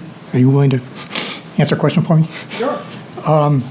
Let's see, so on the previous plan, I had... Yeah, could you Use come the to the mic. mic, please? Use the mic, please. The previous plan, I had raised some concerns about the driveway. The plan that's come before us tonight, I think, is better, but it's far from ideal. I've heard that the various parties talking about how you want to work together and cooperate and so forth, and you've got a most significant driveway just about 100 feet south of that driveway that could provide access to both the bank and this property. And I guess my question to you, the bank, would be, would you consider discontinuing that driveway that's shown right there? And if you did, the two of you could work together and create a plan that has additional parking, maybe additional space, could make it look nice, and the driveway that's only 100 feet away could accommodate all that traffic from both for your bank and the hotel. Would you consider that? So you're asking to discontinue this one here? That's correct. And reconfigure, and then have shared reconfigure all of parking. it? And have shared parking, however you want to do it. You guys work together, you get additional parking spaces, maybe additional green space, make it look nice. So I'll give you the honest legal answer, and I'm not being cute. I would certainly take it to my client. And I'm not sure we could make that decision tonight. So, You also have to deal with the drive-up window too, right? Yeah, that could still work from this driveway right to the south. but to be clear, Mr. Kennedy, are you asking us to, yes, we said we would cooperate, but remember, we've never deviated from our position that they're trying to do too much on this lot, right? And we have routinely said that while I don't begrudge them trying to do it, they're not able to do it at our expense. And now it sounds to me, and I think you're asking us to be both a good neighbor, but also to bear expense to reconfigure things to accommodate their development. I'm not talking about you bearing any expenses. I'm talking about you working with them, and if you have control of that driveway and you're willing to give that up, and they were willing to reconfigure their parking, and I'm not saying who's going to pay for what. I would expect that they would pay. They're the ones before us. But it seems to me if you could work together, and if you're concerned about there's not enough parking, you could get more parking there if you didn't have that driveway. Yeah. And maybe you'd have a better looking site. And maybe it'll work for both of you. That's all I'm suggesting. And I appreciate your expertise in the question, and I certainly will consider it with our client. Can I respond to that a little bit? So, just to clarify this while I'm here, are you talking about this right here? Yes. Okay, so we have a drive-through. Yes. It's one way. You gotta go around this way, and then you have to exit Yep. somehow. So this is a two-way street, and that can't change, The driveway right here. right? That driveway's 100 feet away. It's not shown on the plan, but it's right there. No, I understand that. But I think that's more complicated, then you're gonna go here, here, and then back here, and you've got your main parking spot here. So you're creating more traffic from the parking lot to the bank. We don't wanna create more traffic, we don't wanna cause more safety problems for our own Okay. customers. Just asking. No, I appreciate it, and the Community Bank is not against the development of the dry cleaner. I'd like to make that clear as well. How But would you it create has to more work. traffic? I'm sorry, how would you create more traffic? So if you want to go around the drive-through and go back here, Yeah. and back out here. How do you get there now? So if you go through the drive-through, this is the traffic pattern. Goes this way and out that way. Because if you came back through here, first of all, this is a wider, I think It's more not. accessible. It's not wider. The southern one is Well, wider. but I think it's a little bit more directionally. I wish the other was shown there. I think nobody wants to go in front of where people are walking. People do that all the It's not time in common. drive-throughs. Well, See it every day. I'm not sure bank patrons do necessarily. So, I think we're a little bit more cognizant that this is. Okay, Marty, your this answer is is the no. main I got the answer. traffic. Okay, move along. So I just wanted to. Okay. make that Yeah, clear. thank you. And also, I think moving that down more, the 100 feet down, are you talking about they'd be going in further down? I come into Cleary dry cleaners and also, not the bank, different bank, sorry, but it's harder to make that turn in if you're going, because the cars are coming down Portsmouth Avenue. It's easier the way it's set up to get in. It's not great, but it is easier to, so if you moved it up closer to Margarita's, if they were coming in further up, people come up and over that little hump pretty speedy. So that would be one concern I would think about for that. Mr. Chair, may I, so, see if I can use Christian's pointer here. So we have offered, this entire area is a mulch bed. It's enormous. I'm not sure how many parking spots you can get in there, but we have offered during our site plan, or site work, phase, if this is developed, to work with the bank on developing that portion, because that is an enormous, it's a mulch bed with no landscaping, barely mulched. I think there's maybe either a telephone pole, which could be, that power could be buried, or a light or something, but it's certainly not protecting that pole. That pole could still be part of a median or something there. So there's an enormous spot of unutilized space on that property as well. And this is where getting into talking about overburdening of easements is a little ridiculous. It's not really part of this, but we are willing to at least work on that portion of the property at our cost, but that would require get a private agreement with the bank in order to do that. But we have offered that. But it just goes to say that, whatever happened when the restaurants changed hands and this went through the planning process, a lot of stuff wasn't fully hammered out during that process. And the applicant and now the abutters are living with that decision. And I've said that before, that even with the easements, like as all of these properties were developed over time, the manor was developed much later than the first restaurant and the bulk of the plaza. No one ever bothered to clarify these easements. It has not been a problem until this application.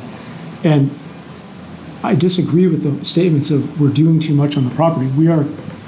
What dictates what we can do, and you've heard me say this like a broken record, is the zoning ordinance. And if we comply with the ordinance, that is the gold standard. That is all the applicant coming in off the street can do. We take your ordinance, we get an engineer like Christian who knows what they're doing. We've got an excellent traffic engineer here with us tonight. I can speak to some of this, most likely, that we're talking about. And we have to find a way to comply, and we have done that. That's the burden that we have. That's the test. That's the test the court looks at. Did we comply with the ordinance or not? And we are trying very hard to do that. I think that we have. I'm sure that we can work on a few things that we've spoken about tonight. But there is plenty of space to work with on these lots.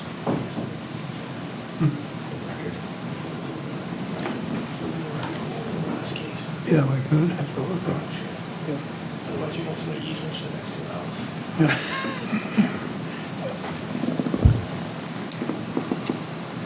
Do you want to talk to Dave about that at all?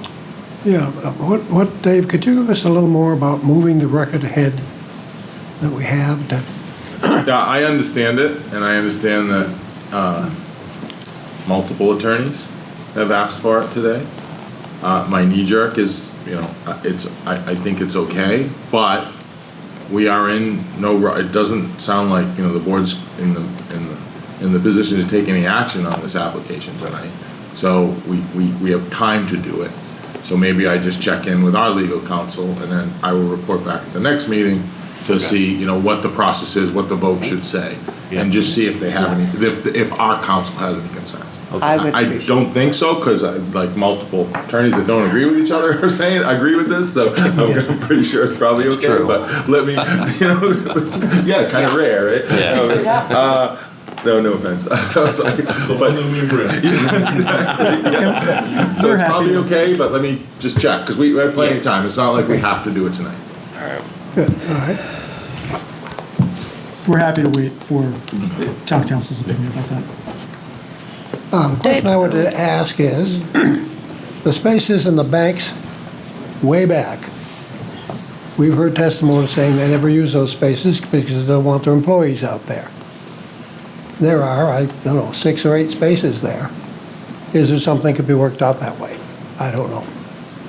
I mean, for instance, if you had to move cars to plow a lot, park them there, please, and then the lot's clear and they can, yes, it's a small lot to plow. You were saying that last.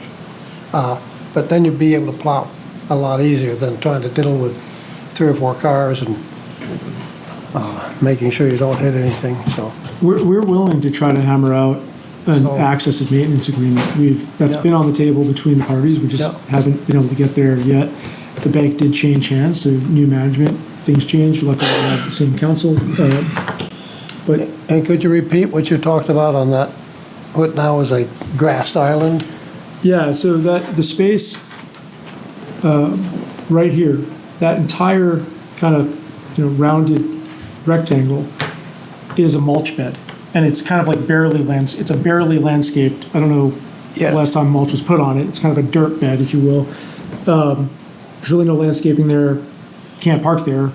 I'm not sure what the purpose is. I guess possibly it's separated. One of the traffic engineers would have to opine, but it's separating the back parking from the egress lane, which is this. That's not a teller lane. It's just an egress lane. And maybe it's also separating the 2 lots, so it's creating, because there are cross easements, it's creating a circular flow either out or within. We know that the manor right now, their garbage trucks come through this way, grab their garbage, which is on our property, and then they come through. Also, the banks, the prior bank at least, their deliveries would park somewhere here or here, and then dolly materials in. I don't know what those are. Again, it's a totally different owner now, so who knows what the protocol is. But it's probably designed because it's been utilized by all the parties for decades in some way. But there are other ways where you could direct that traffic while still having parking spots there. It's grossly underutilized space, but it's really not part of this application or the purview of the board. I'm just throwing it out there that for all the accusations running around, there's quite a lot of underutilized space on that particular lot, and that lot is also small. So when we talk about overburdening, it's all very disingenuous and hollow. And I think both from a factual standpoint, common sense standpoint, and it's also hollow from a legal standpoint. So. Gwen, you're thinking. Yeah, I'm still struggling, and I also don't want to get into this whole easement issue again, but I've struggled from the beginning about the access easement to McLean Manor and that it wasn't reserved. And I don't know if he's not listening. I would love to have town council. Excuse me? For Dave. Yeah, Dave. Gwen had a question. No problem. You need a whistle, Jim. I'm struggling with the access easement to McLean Manor and the attorney's comments earlier on that it wasn't reserved. I don't remember. It's been a while since this was all discussed. I just wondered if we can have town council Yep, look in. absolutely. I Clarify wasn't that. involved in that, so I don't know. 'Cause I remember part of the That's- conversation. Yeah, I don't have any institutional knowledge or recollection. I wasn't involved in that. Okay. So I will, because I'll be contacting them anyway about the certified record. So, Thank you. everybody. It was never relinquished How long is your presentation? long. How long? Oh, it was very long. It was an hour and a half. I don't remember. It's a 48-page PDF. I think it was an hour and a half. Does it have music? So I guess I'm happy to get into it for you guys, but maybe, so if you guys go back to Laura with maybe Ms. English's question, Yeah. and so the short answer to that is that access was never relinquished. There are documents, and if you're not used to reading, it's a very convoluted and complicated chain of title, and it was made more complicated because one of the plans that's referenced, which is, and I don't remember off the top of my head, I'd have to show you, but it's like one number off in year of recording, is no one has it. I think I told you guys the story. I sat here with Barb for like 6 hours in dusty documents hoping that it would be here, but it wasn't. So it's confusing if you're not used to looking at a chain of title. It's a somewhat complicated chain of title, which is why we did such a big presentation. But it was not relinquished, and it's confusing if you look at the documents, but it's not once you look at the kind of diagrams that we put together. I'm happy to go through that again, but maybe if it makes more sense to save us all time to have Dave interface with Laura, and then we can see what she says, because she and I did talk about this exact issue. Yeah, I think I think he brings up a good point. From a practical standpoint, I, in the real estate world, have done a lot of title work, but it is a complicated title, Yeah, I and know it's it still is. not simple stuff anyway. And at the end of the Let's day, do it. you've got attorneys in front of you arguing different positions on something. So I think we brought counsel in before, and it is a new case. Bringing Yeah, counsel yeah, again absolutely. is certainly warranted. Yeah. It's a new set of facts. The title didn't change, but other than that, there's other questions we can bring up. We have access to an attorney next time anyway, right? Yep. So that may be the best way to go. I think we know where your position is, so the presentation is helpful, but I don't think it's going to make every member of this board feel like they're a title expert, regardless of. I agree. I'm not You know what I I'm mean? not that good. I Yeah. get it. I'm not. And vice versa to the opposition. So I think it's probably unnecessary to see the presentation again tonight. Are we good on that? I completely agree. Okay. Hey! So Dave, I guess we need counsel. Yeah. Yeah. And I guess to that point, that's Go ahead. also why I'm asking or moving to bring the record from before into this, because if, God forbid, this does go to court, we do want that. Makes sense. We do want that to be part of this. I think that's very reasonable request. Yep. But it does make sense just to hear from the attorney to confirm that Dave's concerns on that, or just validation. Well, have we got any other questions that we would, or items I want to discuss? Can we just go over the light trespass? Because that's a waiver is being requested, just to kind of show us Sure. on. Is that okay, Mr. Chair? Have them go over that, because it's a waiver request, so I just want to see why they have to have a waiver. Why they can't keep their light on site. Well, It's number 7. take a look at it. Where's your? That's it. So you can see small bits, and this is obviously on the backside of the dark sky compliant luminaire. Yeah, so the McLean backside is the parking lot at Correct. Murray. The parking lot at Okay. McLean. Yep, so there are these two poles that have small bits that overhang. This pole-mounted light that has a small bit that overhangs, and very slim pickings here and here. But as Josh mentioned, right at this location, there is a high-pressure sodium bulb that illuminates now, and I think those are on 20-foot poles. There is a high-pressure sodium luminaire here at this location and at that location. Those are on the other sites, all right? The last few. Those aren't on yours.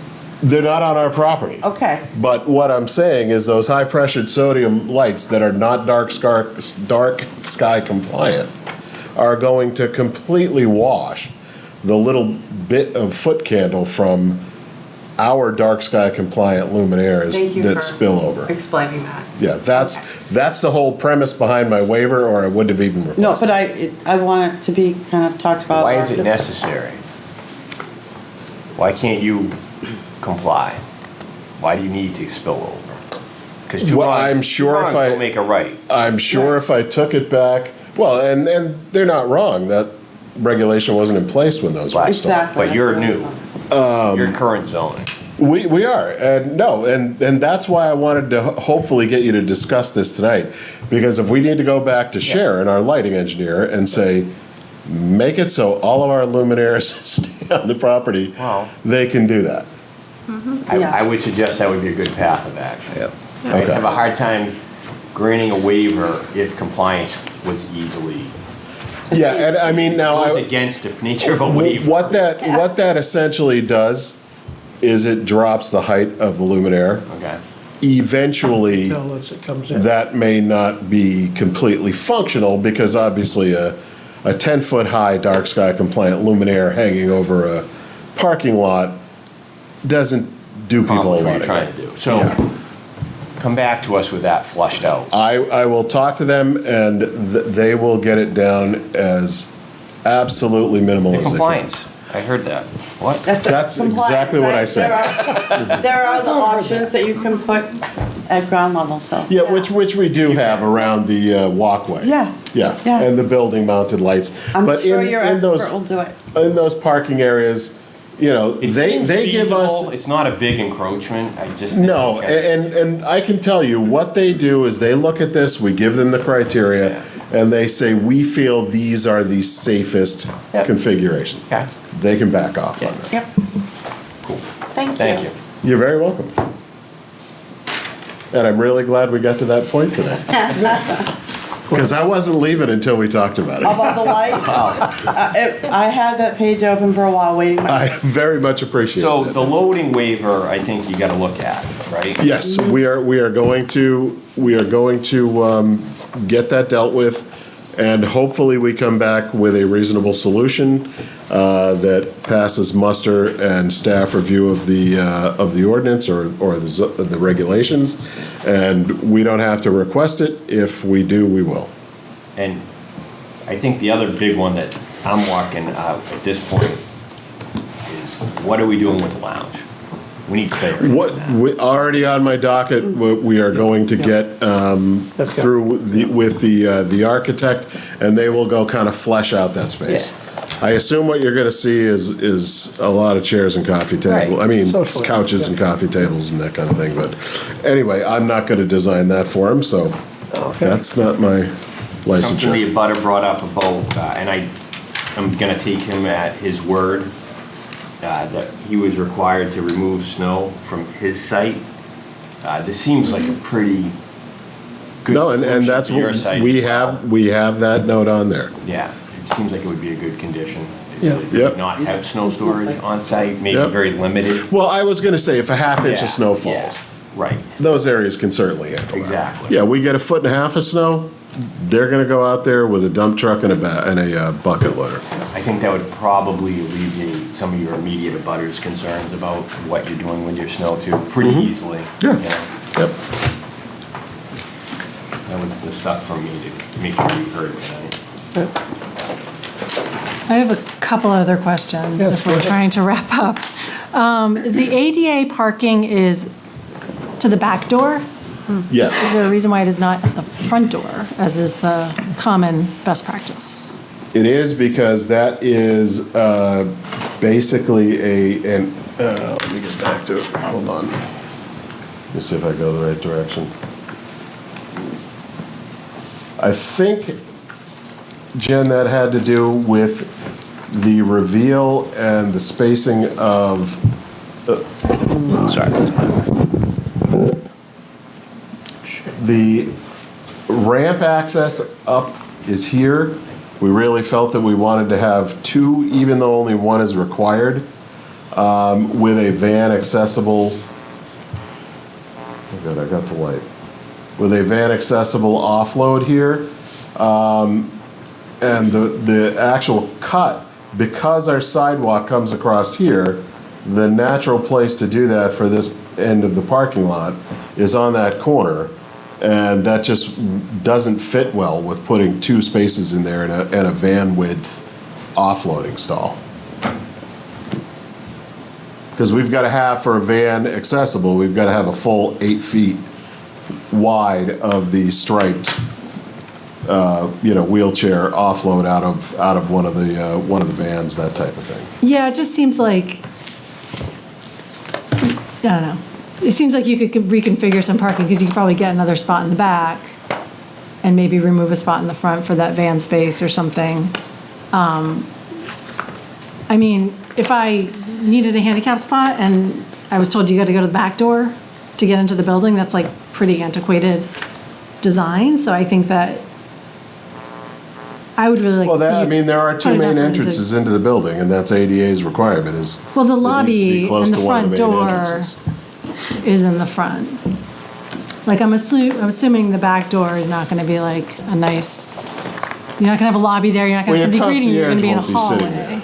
Yeah. It's more like the service entrance. Yeah, it's the back entrance where, you Now, know. that's antiquated. Okay. Service entrance. Well, no, I mean. I'm just for the It's like point where of your deliveries are coming comparison. in. I think we're headed to Downton Abbey That's the with that. quick way to get out of the hotel. And you're gonna kind of relook at that area for the loading, Oh, yes. right? Yes. So if Yeah. you could keep Yep. that in mind to maybe, We will take a peek at it. 'cause Yep. I would appreciate that. I think that's, Yep. I think patrons would appreciate that too. And then, User-friendly. exactly, yeah. Can I, Jen, Yep. can I just follow on that Sure. comment you just made, just as a question? Because I'm looking at the floor plan, and it looks like that back door dumps into the stairwell, at the bottom of the stairwell. So is that key access? You would assume, because if someone can walk in there, then they can go to the upper floors, or the upper floor. I can think have there will key be access. doors, though, to the stairwell. Well, yeah, this opens into the bottom of the stairwell, then there's another door. That's what your elevation said. Yeah. That's what your floor plan. Well, I'm going So to try and. just something to look at. Based on Jen's comment, we're going to take a peek at number one, obviously the loading area. And then we will work with Sean, see what the grading looks like, to try and relocate those out at the front entrance. But I thought one of the things we were fighting with that might be the existing slope of the driveway. And again. It's steep. I mean, that's what I'm concerned about too, is I think it was hard to fit in the last Yeah. go-around when the parking was in the other direction because it's steep. Exactly. But- So, yeah, I mean, if we're going to put them there, they have to be sloped compliant with Right. ADA. Yeah. So, So, yeah. we will take a look at that along with the lighting and the loading. And then my other question was, so I appreciate you bringing up that mulch bed because I was looking at it and I was looking at the survey and I was like, that mulch bed doesn't look like it's the same size. And I'm realizing that your plan is proposing essentially removing a portion of curb from the bank parking lot that's shown in the survey, assuming the survey is correct. And your driveway access to that back parking lot is over the existing mulch pit. So you would have to pave a portion of the bank driveway to have that work. And it's like 20 feet. It's not a small little chunk. And you have two entrances to the back parking lot. One that Right. you're talking about, plus the one that's for the And then there's the one on the other side of the mulch for pit. the fire truck, yeah. Aren't they going behind the mulch bed? They're going through the mulch bed. I thought they were going behind I it, want to talk to the bank about that. towards the back of the This property. is behind it, yes. Well, that's what, isn't that the arrow? Okay, so The arrow goes around. do you mind if I just show you on the plan Yeah, where the no. actual mulch bed is? Because Yeah. it's overlaid on the Yeah, survey. yeah. So, do you mind if I use your pen? Sure. If you look at the survey, there's a curve here, and the mulch bed goes all the way out to here. It actually comes up like here, but that's on their property, they can do whatever they want, but that's a big chunk of it. Yeah. The thumb thing out there. It is a really tight turn too. I do business at that bank and it's going through their, not the access part, but going through the drive-through on the back. It's a pretty tight little turn in there. To get around? Yeah. Big Okay. truck for crying out It is a loud. big truck, but it's still a truck. It's Yeah, I know. it's not The actually good the thing full is I've size. got dual wheels on the back. You know what to do. Squeak. Okay, so, Any other thing we want to, We'll look at that. Thank you. Yep, I've got to overlay that in my AutoCAD file. Yeah, my only other comment, just to build on Aaron's list, is I would like to see the full truck turning, whatever you're proposing, just in and out. you didn't get this? Yeah, it only goes in. It goes to the dumpster, but then you don't know how it. They can't get out. Yeah, they can, Well, unless they're gonna go looks like back. they're going to go out the other way, but Yeah. Right, I'd like to see that on The road paper, ends what the there, yeah. proposal is. Well, the fire department told me if they have to bring a ladder truck in there, they're driving out the manor. Yeah, I'm not worried about the fire. Yeah. They can do whatever they want. It's They're gonna go the wherever they daily want. trash Yeah. and the daily linens. Well, it won't be daily trash. We'll Well- call it weekly they'll trash. take the wider opening where you got 3 lanes. It's the. Come in and- It's the regular They'll services be where they that need are to be. using it. Yeah. That I'm concerned about. So, and then, But you see right there, this is the way the traffic. Aaron, you said something about the loading. Did you mention the loading zone? Okay, I can't remember. Yep. And then, I think the snow storage, I just want to sort of build on that the trees in the snow storage that are against, there aren't really any trees proposed in the front. Those are all Right. just shrubs, so those are fine. But Yeah. in the little bed between McLean Manor and the Blue Ribbon lot, There are there's three, yeah. trees, and they're sort of that slopes pretty quickly. So I am concerned that like if any snow is pushed there, those trees are just gonna like. And that go is over- snow storage. Yeah, so I think just to reiterate Aaron's comment about that's not an adequate, that can't be used for snow storage.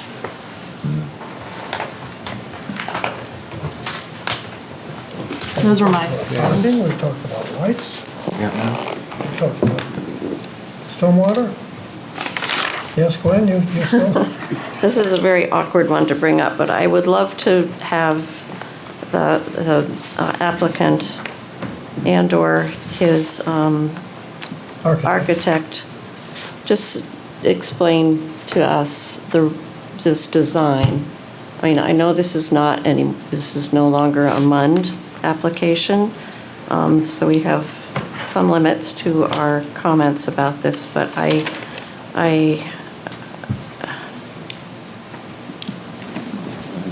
just find it to be very different from anything we have in town, and I'm not opposed to something that's new with modern designs.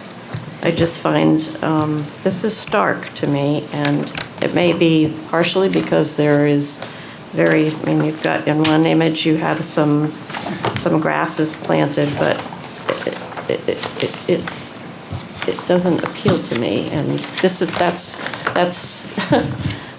subjective. But I just would like to hear someone from the applicant's team supporting this design and making me feel better about it. Well, I think it looks beautiful, if that helps. Yeah, there you go. Well, and I see some, it looks like you've got. Four-layer sandwich, bag with sandwich. No. There you go. A sandwich? That makes you happy? You're excited to eat that. What would you have thought In that roof about is Blue still. Ribbon Cleaners building That's the lounge. back in the day when that was built? I don't know. I don't have. I mean, that's a beautiful example of that architecture style then, you know? No, I agree, I know, and I admitted that's subjective. I mean, there are lots of buildings in lots of places that, Well, there's no interconnectivity between the floors, really. You got brick, I guess, in the white and then the black. it looks like you've got maybe some plantings up on the top floor. I can't, on one image, it looks like you've got something's growing up there. I don't know, it's just my thought. And I think you've got the bank is a more traditional building. I'm not saying that this has to be traditional, but putting the two together, they kind of fight each other. I think the bank is a lovely building, and I think a lot of thought went into that. That's all. And that's Jeff, subjective. you think we could get Sean at the next hearing? I won't comment at the moment. Right, okay. So we will try to see if we can get our architect at the next hearing. We're uncertain if that's going to be tenable, but. So I have a list, Mr. Chair. Can I just confirm the items for our response? Yeah. Sound good? From section 9.12, we're going to address the loading zone, including drive pattern for Ms. Martell. We'll also address, or we'll confirm the mulch bed issue in the back there to make sure that we're on our property. I think that might just be a transpositional error in the CAD software. We'll deal with the truck turning radius. We're going to clarify the use of the amenity space. We're going to also evaluate the light plan for compliance. And we're going to also, we've already got the snow removal note on the plans, so I guess we don't need to confirm, I'm confirming it here. And then we'll evaluate the location of the van or the two ADA spots. To see if they work in the To front. see if they can work in the front, or if they need to be in the back, or if we even need two, to be honest with you. So, I think that's all I have. We're good, I think. Of course, we reserve the right to bring up additional items at the continued hearing. Oh, no. It goes without saying.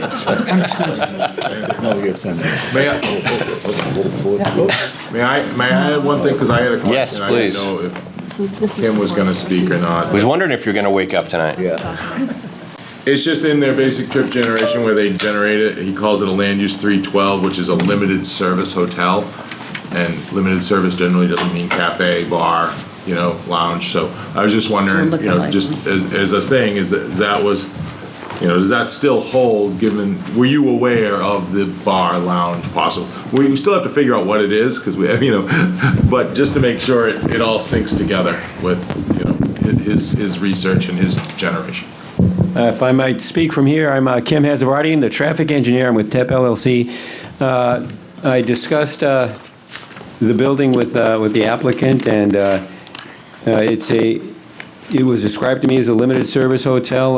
The lounge is an internal facility, basically. I will point out that if you look at table 1 of my memorandum dated January 27th, and compare the existing commercial with the proposed hotel, we show a reduction due to the conversion. And the way I generated the existing commercial was I generated it as a strip retail plaza.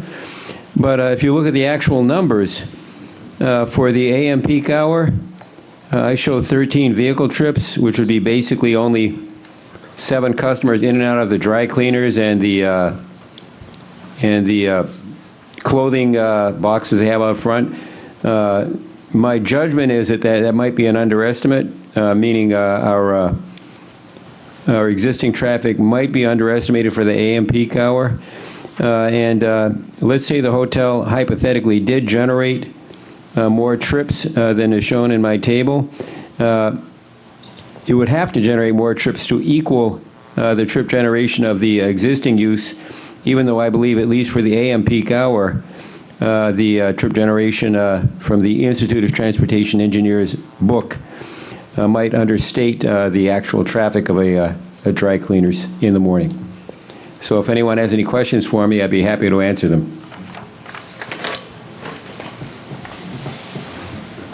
Can we get a chart on the board at all? If we're going to talk about that. Do you have anything you can put up? You don't? I was just asking for maybe next time or something. What's that? I was just asking to verify, the 312 is he's confident with the land. Yes. Just so it all matches up with, what's on the ground and what's. That's all I would. I will put that on my stick drive for next. Yeah. And the short answer is I am confident, but there's still some room in the calculations where the proposal doesn't increase traffic materially in the area and probably decreases it. Understood. I have one last question. Yes. I promise. Staging for this, is it the same as it was for the previous Yeah, iteration? well, actually, we've got a lot more room for staging now that we're not ripping up that front parking area. Okay. That's likely where it will be. Obviously, that will be fenced in with safety fencing. And certainly on the side of the manor where there is a potential for slope, my suggestion is that we're going to have silk sock or something of that nature, which is, I think you know, those are fabric. They've either got mulch or bark mulch blown into them and then staked into the ground. Those are hugely effective, very low rate of failure. So I guess in answer to your question, yes, that's what's good. Okay, all right, thank you. You're welcome. Any more last questions? No, I want to get out of here alive. Dave. That's Dave Columbo over there. I'm back. Come on, Dave. Okay. I already got my piece. We gonna wait till they get up? Is that? Yeah. One last thing. John, I think. You looking for a motion to continue? Motion to continue. John? You haven't said much tonight. Then I'll make a motion to continue, but when? May 14th is our next one. Dave, Here we go. May Date 14th, for open? continuance. Yeah, if that's adequate time for everyone and the applicant to turn this around and get responses, you good with that? Yeah, May 14th. Yeah, it would be May 14th, 7 PM in the NOAC room. Right. Second. Moved and seconded. Voice vote will do the trick. All those in favor, please indicate by saying aye. Aye. Opposed? Abstentions? Thank you, gentlemen. And Thank you, ladies, folks. Thank you. appreciate your time Sorry. and comments. Yeah, we'll talk about something. signage for that? We're the only other place right now Or what? that has such For that place? Yeah.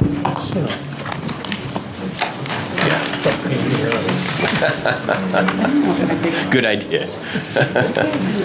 You know what? My freaking dog, out of nowhere, corner of my basement the other day. I'm like, what was that? Lifts his leg, just gotta mark my turf. I'm like, dude, where did that come from? He's 2 years old. The top floor. Patio underneath of it. Okay. The whole front of the building. Don't go yet. We're not done, we haven't, and I want to get you appointed to the housing advisory. Good to see you. This is my last appearance here. I was Lock wondering the that. door, she can't go anywhere until that. Yeah, I'm really. Because that was, yeah, never mind. We need people. Thank you. Thank you. Thanks, good night. Thank you, good night.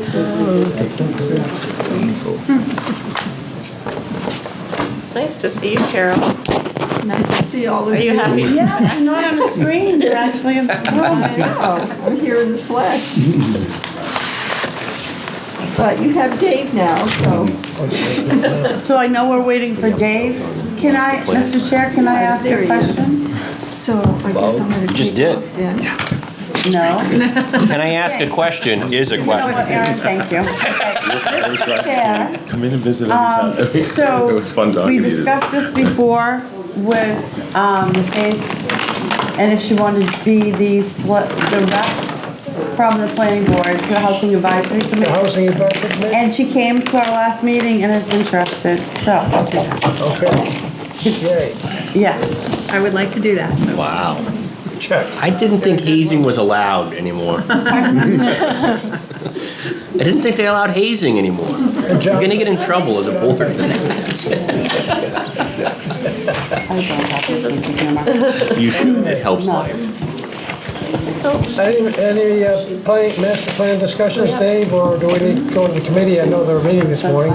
Yeah, we met this morning. We're, just real quick, we're going over the Bike and Ped Master Plan. There was 50 recommendations that included, infrastructure improvements and some, educational recommendations. And we're going through all 50 of them, just kind of help. They're prioritizing the thing, but seeing what we can do, what we can tackle, what we should, get out. And DPW is joining us, so we're starting to implement those action items in the Bike and Ped Master. And we found, you told us about some grant money that's. Yeah, I was gonna so- say, Dave, don't be afraid to pump your own tires a little Okay, bit. well, yeah, No, that's a big deal, I got some work potentially. to do, but Yeah. there's a Safe Streets and Roads for All grant opportunity that's just opened up.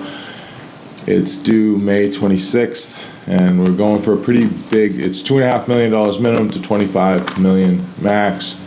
It's national, highly competitive, but we're taking basically the entire Epping Road, not the entire, but like by the, out by, kind of Columbus, 111 on Epping Road, all the way. Epping Road turns into, Epping Road turns into Main Street, turns into Water Street, turns into High Street, turns into Hampton Road, right? But it's all kind of one road, but that all the way to the CMS Middle School. Out so from Epping Road all the way with all sorts of intersection improvements, all the improvements you've seen before that are in the various studies, all cobbled together. Pretty big transformative project along that corridor to make pedestrian, vehicular, and bicycle safety improvements. Can I just ask, because I didn't hear this part, where is the grant being offered through? Is it a state or federal? It's a federal. You submit through the feds, so I don't know. I haven't got this fairly new. It's a new program that I haven't submitted for before. I don't know if they have a local state agency administering it, like the like DOT. It goes right to the application goes right to the feds. Yeah, I was asking more because we have that housing champion designation that right now the only teeth it has is to help with grants, but I understand that would be only for state, not federal, so I was just curious. Yeah, it's federal money. Okay, yeah. The 80-20, is that what you said? 80-20. Yeah. Yeah, we would put it together, and then, if we were successful, then we'd have to go ask the voters, if they would fund the 20%, and it would be up to the voters to decide whether to move ahead, but it includes all improvements that have been identified in our complete streets, our bike and ped master plan, our intersection improvement, or the downtown vehicular and pedestrian flow analysis. So all the multiple studies that we. It would be have a big whole if we got collection that. of all these things It would- that are recommended it would along this happen. corridor, and we're putting them all in a grant to get to, it's probably, we're gonna price it out over the next, that's my Dave? job, over the next few weeks, but it's gonna be a big ask. So, and you said end of May? May 26th is the deadline. Okay, For good, so we'll know, Okay. with budget coming up, the budget Yeah, conversation. it's good time. Good. Yeah, so, Up to $25. 25 million. That's 25 bucks. 25 bucks. I'll give it the 25 For bucks. an individual town, or is that? Yeah, it's spread for over an the individual county? project. Wow. Yeah, and Wow. towns can submit. I've been to the webinars on it, so we're lucky enough because it's implementation. There's planning and demonstration grants or implementation grants. In order to apply for an implementation grant, you have to get a planning grant first and create what's called a safety action plan. RPC, while I was out, I found this out because I thought we were gonna have to go for a safety action plan, but they did one just recently. Great. And they did for the community, for the region. Region. So now Exeter, Brentwood, anyone in Rockingham County can apply for one of these implementation grants without having to have a safety plan. It's just the project needs to be included in the plan. Are you ready? But what they did was they said, okay, crosswalk improvements in all the municipalities, kind of general broad. So everything we're doing fits into one of the general categories. It's not in the plan to say, we're gonna do this to front and water, these specific treatments. Good but omen, but general it all enough, so- happens at the same time, right? Yes, we're. That's so, wonderful. I mean, it's gonna be competitive. I'm not, Yeah, it's overly okay, we're optimistic trying. about it, but we're gonna put together, pretty good argument to Good. say it's kind of a transformative project, like, make it stick out, like, if you fund this is gonna make a huge improvement from, of all these kind of sweep in, 20 different things we've been waiting to do that we can do all at once. Yeah, that's how we move forward as a town with these grants. Exactly. So they're really important. Wow, that's great, that's exciting. Yeah. It's really exciting. Well, that's exciting. Mr. Chair? You look excited. Can we vote on Elaine for her Housing Advisory Committee? Can we all vote to support her? I think can't we just do that. appoint her? No, I think we need to vote. Darn, sure. It's easy. You usually get appointed when you're not here. Yeah. Would you like me to step outside? No. I told you, you can't leave until this is. So you want to make a motion to appoint her?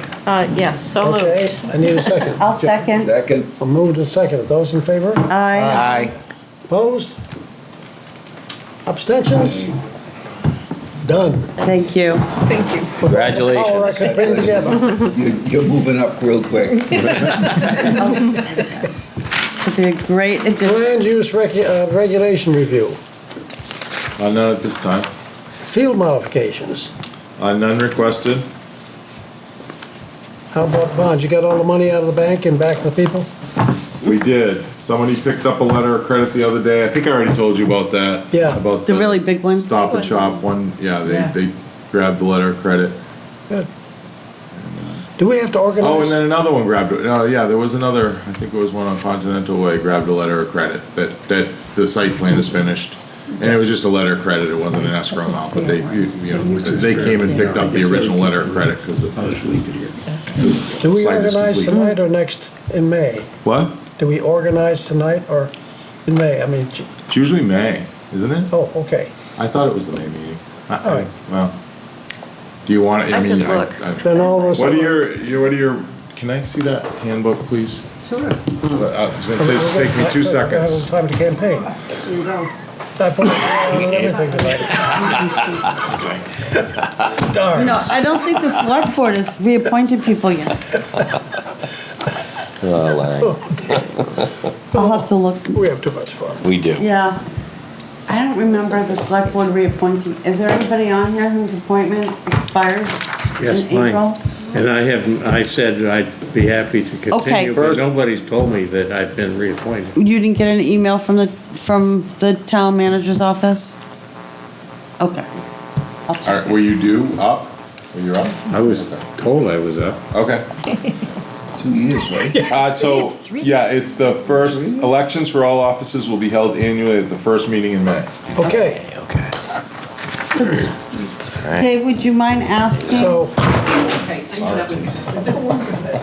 whoever's in charge of that right now to reach out? Because I thought Pam had already reached out to everyone who's expiring and asking if they wanted to re-up. Well, they did do Oh, that. I thought you said they didn't. Well, Okay. I said I wanted to, but I haven't gotten anything back. You wouldn't. After, Okay. So never mind. He has been asked. Okay. so Dave, I have one question. Yes.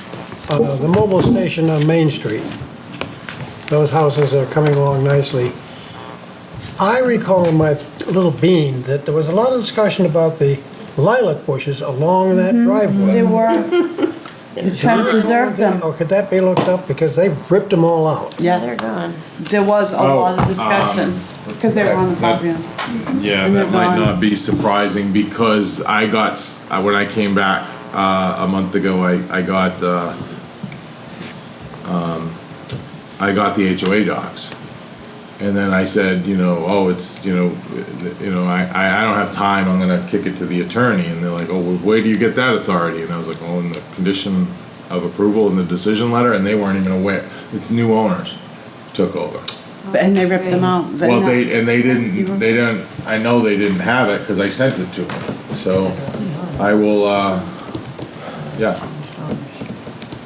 I will follow up with that. If they have to replant, Yeah? Yeah. So- Was that a condition?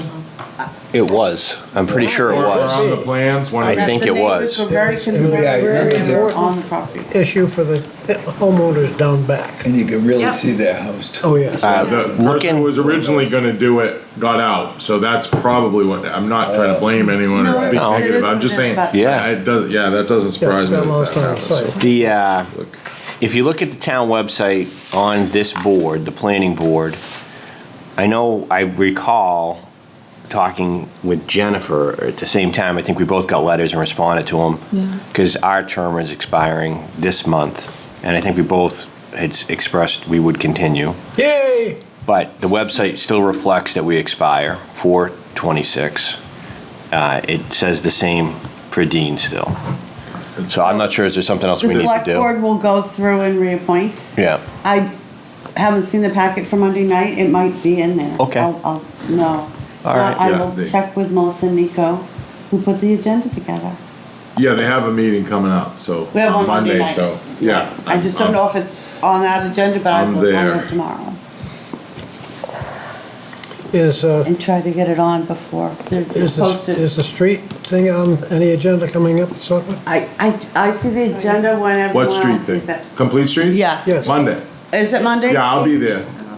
The Complete Streets agenda, is going to, Scott Bogle from RPC and I will be there. Good. To the select board Monday night. And, I talked about it in my report at the last They select could board adopt meeting, it. but that was it. I didn't know when it was coming Yeah, up. it's come, I was asked. Where on the agenda is it? Do you know what, I where haven't on seen, the no, agenda? the agenda It's doesn't on come the out till, agenda. don't You'll see it usually see tomorrow the agenda till afternoon. tomorrow. Look, then I'll decide if I want to come. Right. Okay. Oh, I won't be around. I'm sorry, I won't be able to make it. I'm not going to be in town, so. Okay. Well, you can watch this. But if there's something you want to say and you can't be there, No, you just can send an support. email. Just support. That you can send an email to Melissa, and they'll put it. They can put it in the packet. Okay. Well, it's more just because we were involved with it to back up Dave, that's all. Yep. And when I did my select board report, I summarized what had happened when we discussed it, and that there were just a few changes, and everyone was happy with that. So. Well, John, we're ready for another motion. Yeah. Oh, that's funny. It just won't be. Make a motion to It does. Adjourn. Motion Yeah, second. That's good, I'll take that. That's some architecture you Got can a get motion to behind. go home. Second. Good. Those in favor, yes. Thank you very much for coming this evening and listening to all the legalese. Have you given any thought Thank to you for data tuning in centers? to Exeter TV. Exeter TV is the town's public and government access channels, available on Comcast Channels 6 and 22. Channel 6 is your channel. If you have an idea for a program, want to host your own talk show, or submit a film, we're here to get your content on television. On Channel 22, we bring you live and replay coverage of government meetings and other town updates. A third channel, Blue Hawk Media, is operated by SAU 16 and can be found on Channel 8, with all your school sports, events, and meetings. You can watch Exeter TV online at exeternh.tv, Apple TV, and on Roku. Find us on social media for extra content. Subscribe to our YouTube channel and hit the bell to get notified about live streams and new content. Tune in to our platforms every other Friday to watch the Exeter Biweekly Report, with recaps of recent events, updates from town departments, and messages from nonprofits in your area. If you head to our website, exeternh.tv, we invite you to sign up to our newsletter to receive monthly updates about new content, upcoming meetings, and more. We'd like to thank you for taking the time to watch Exeter TV and hope that you tune in to our other content as well.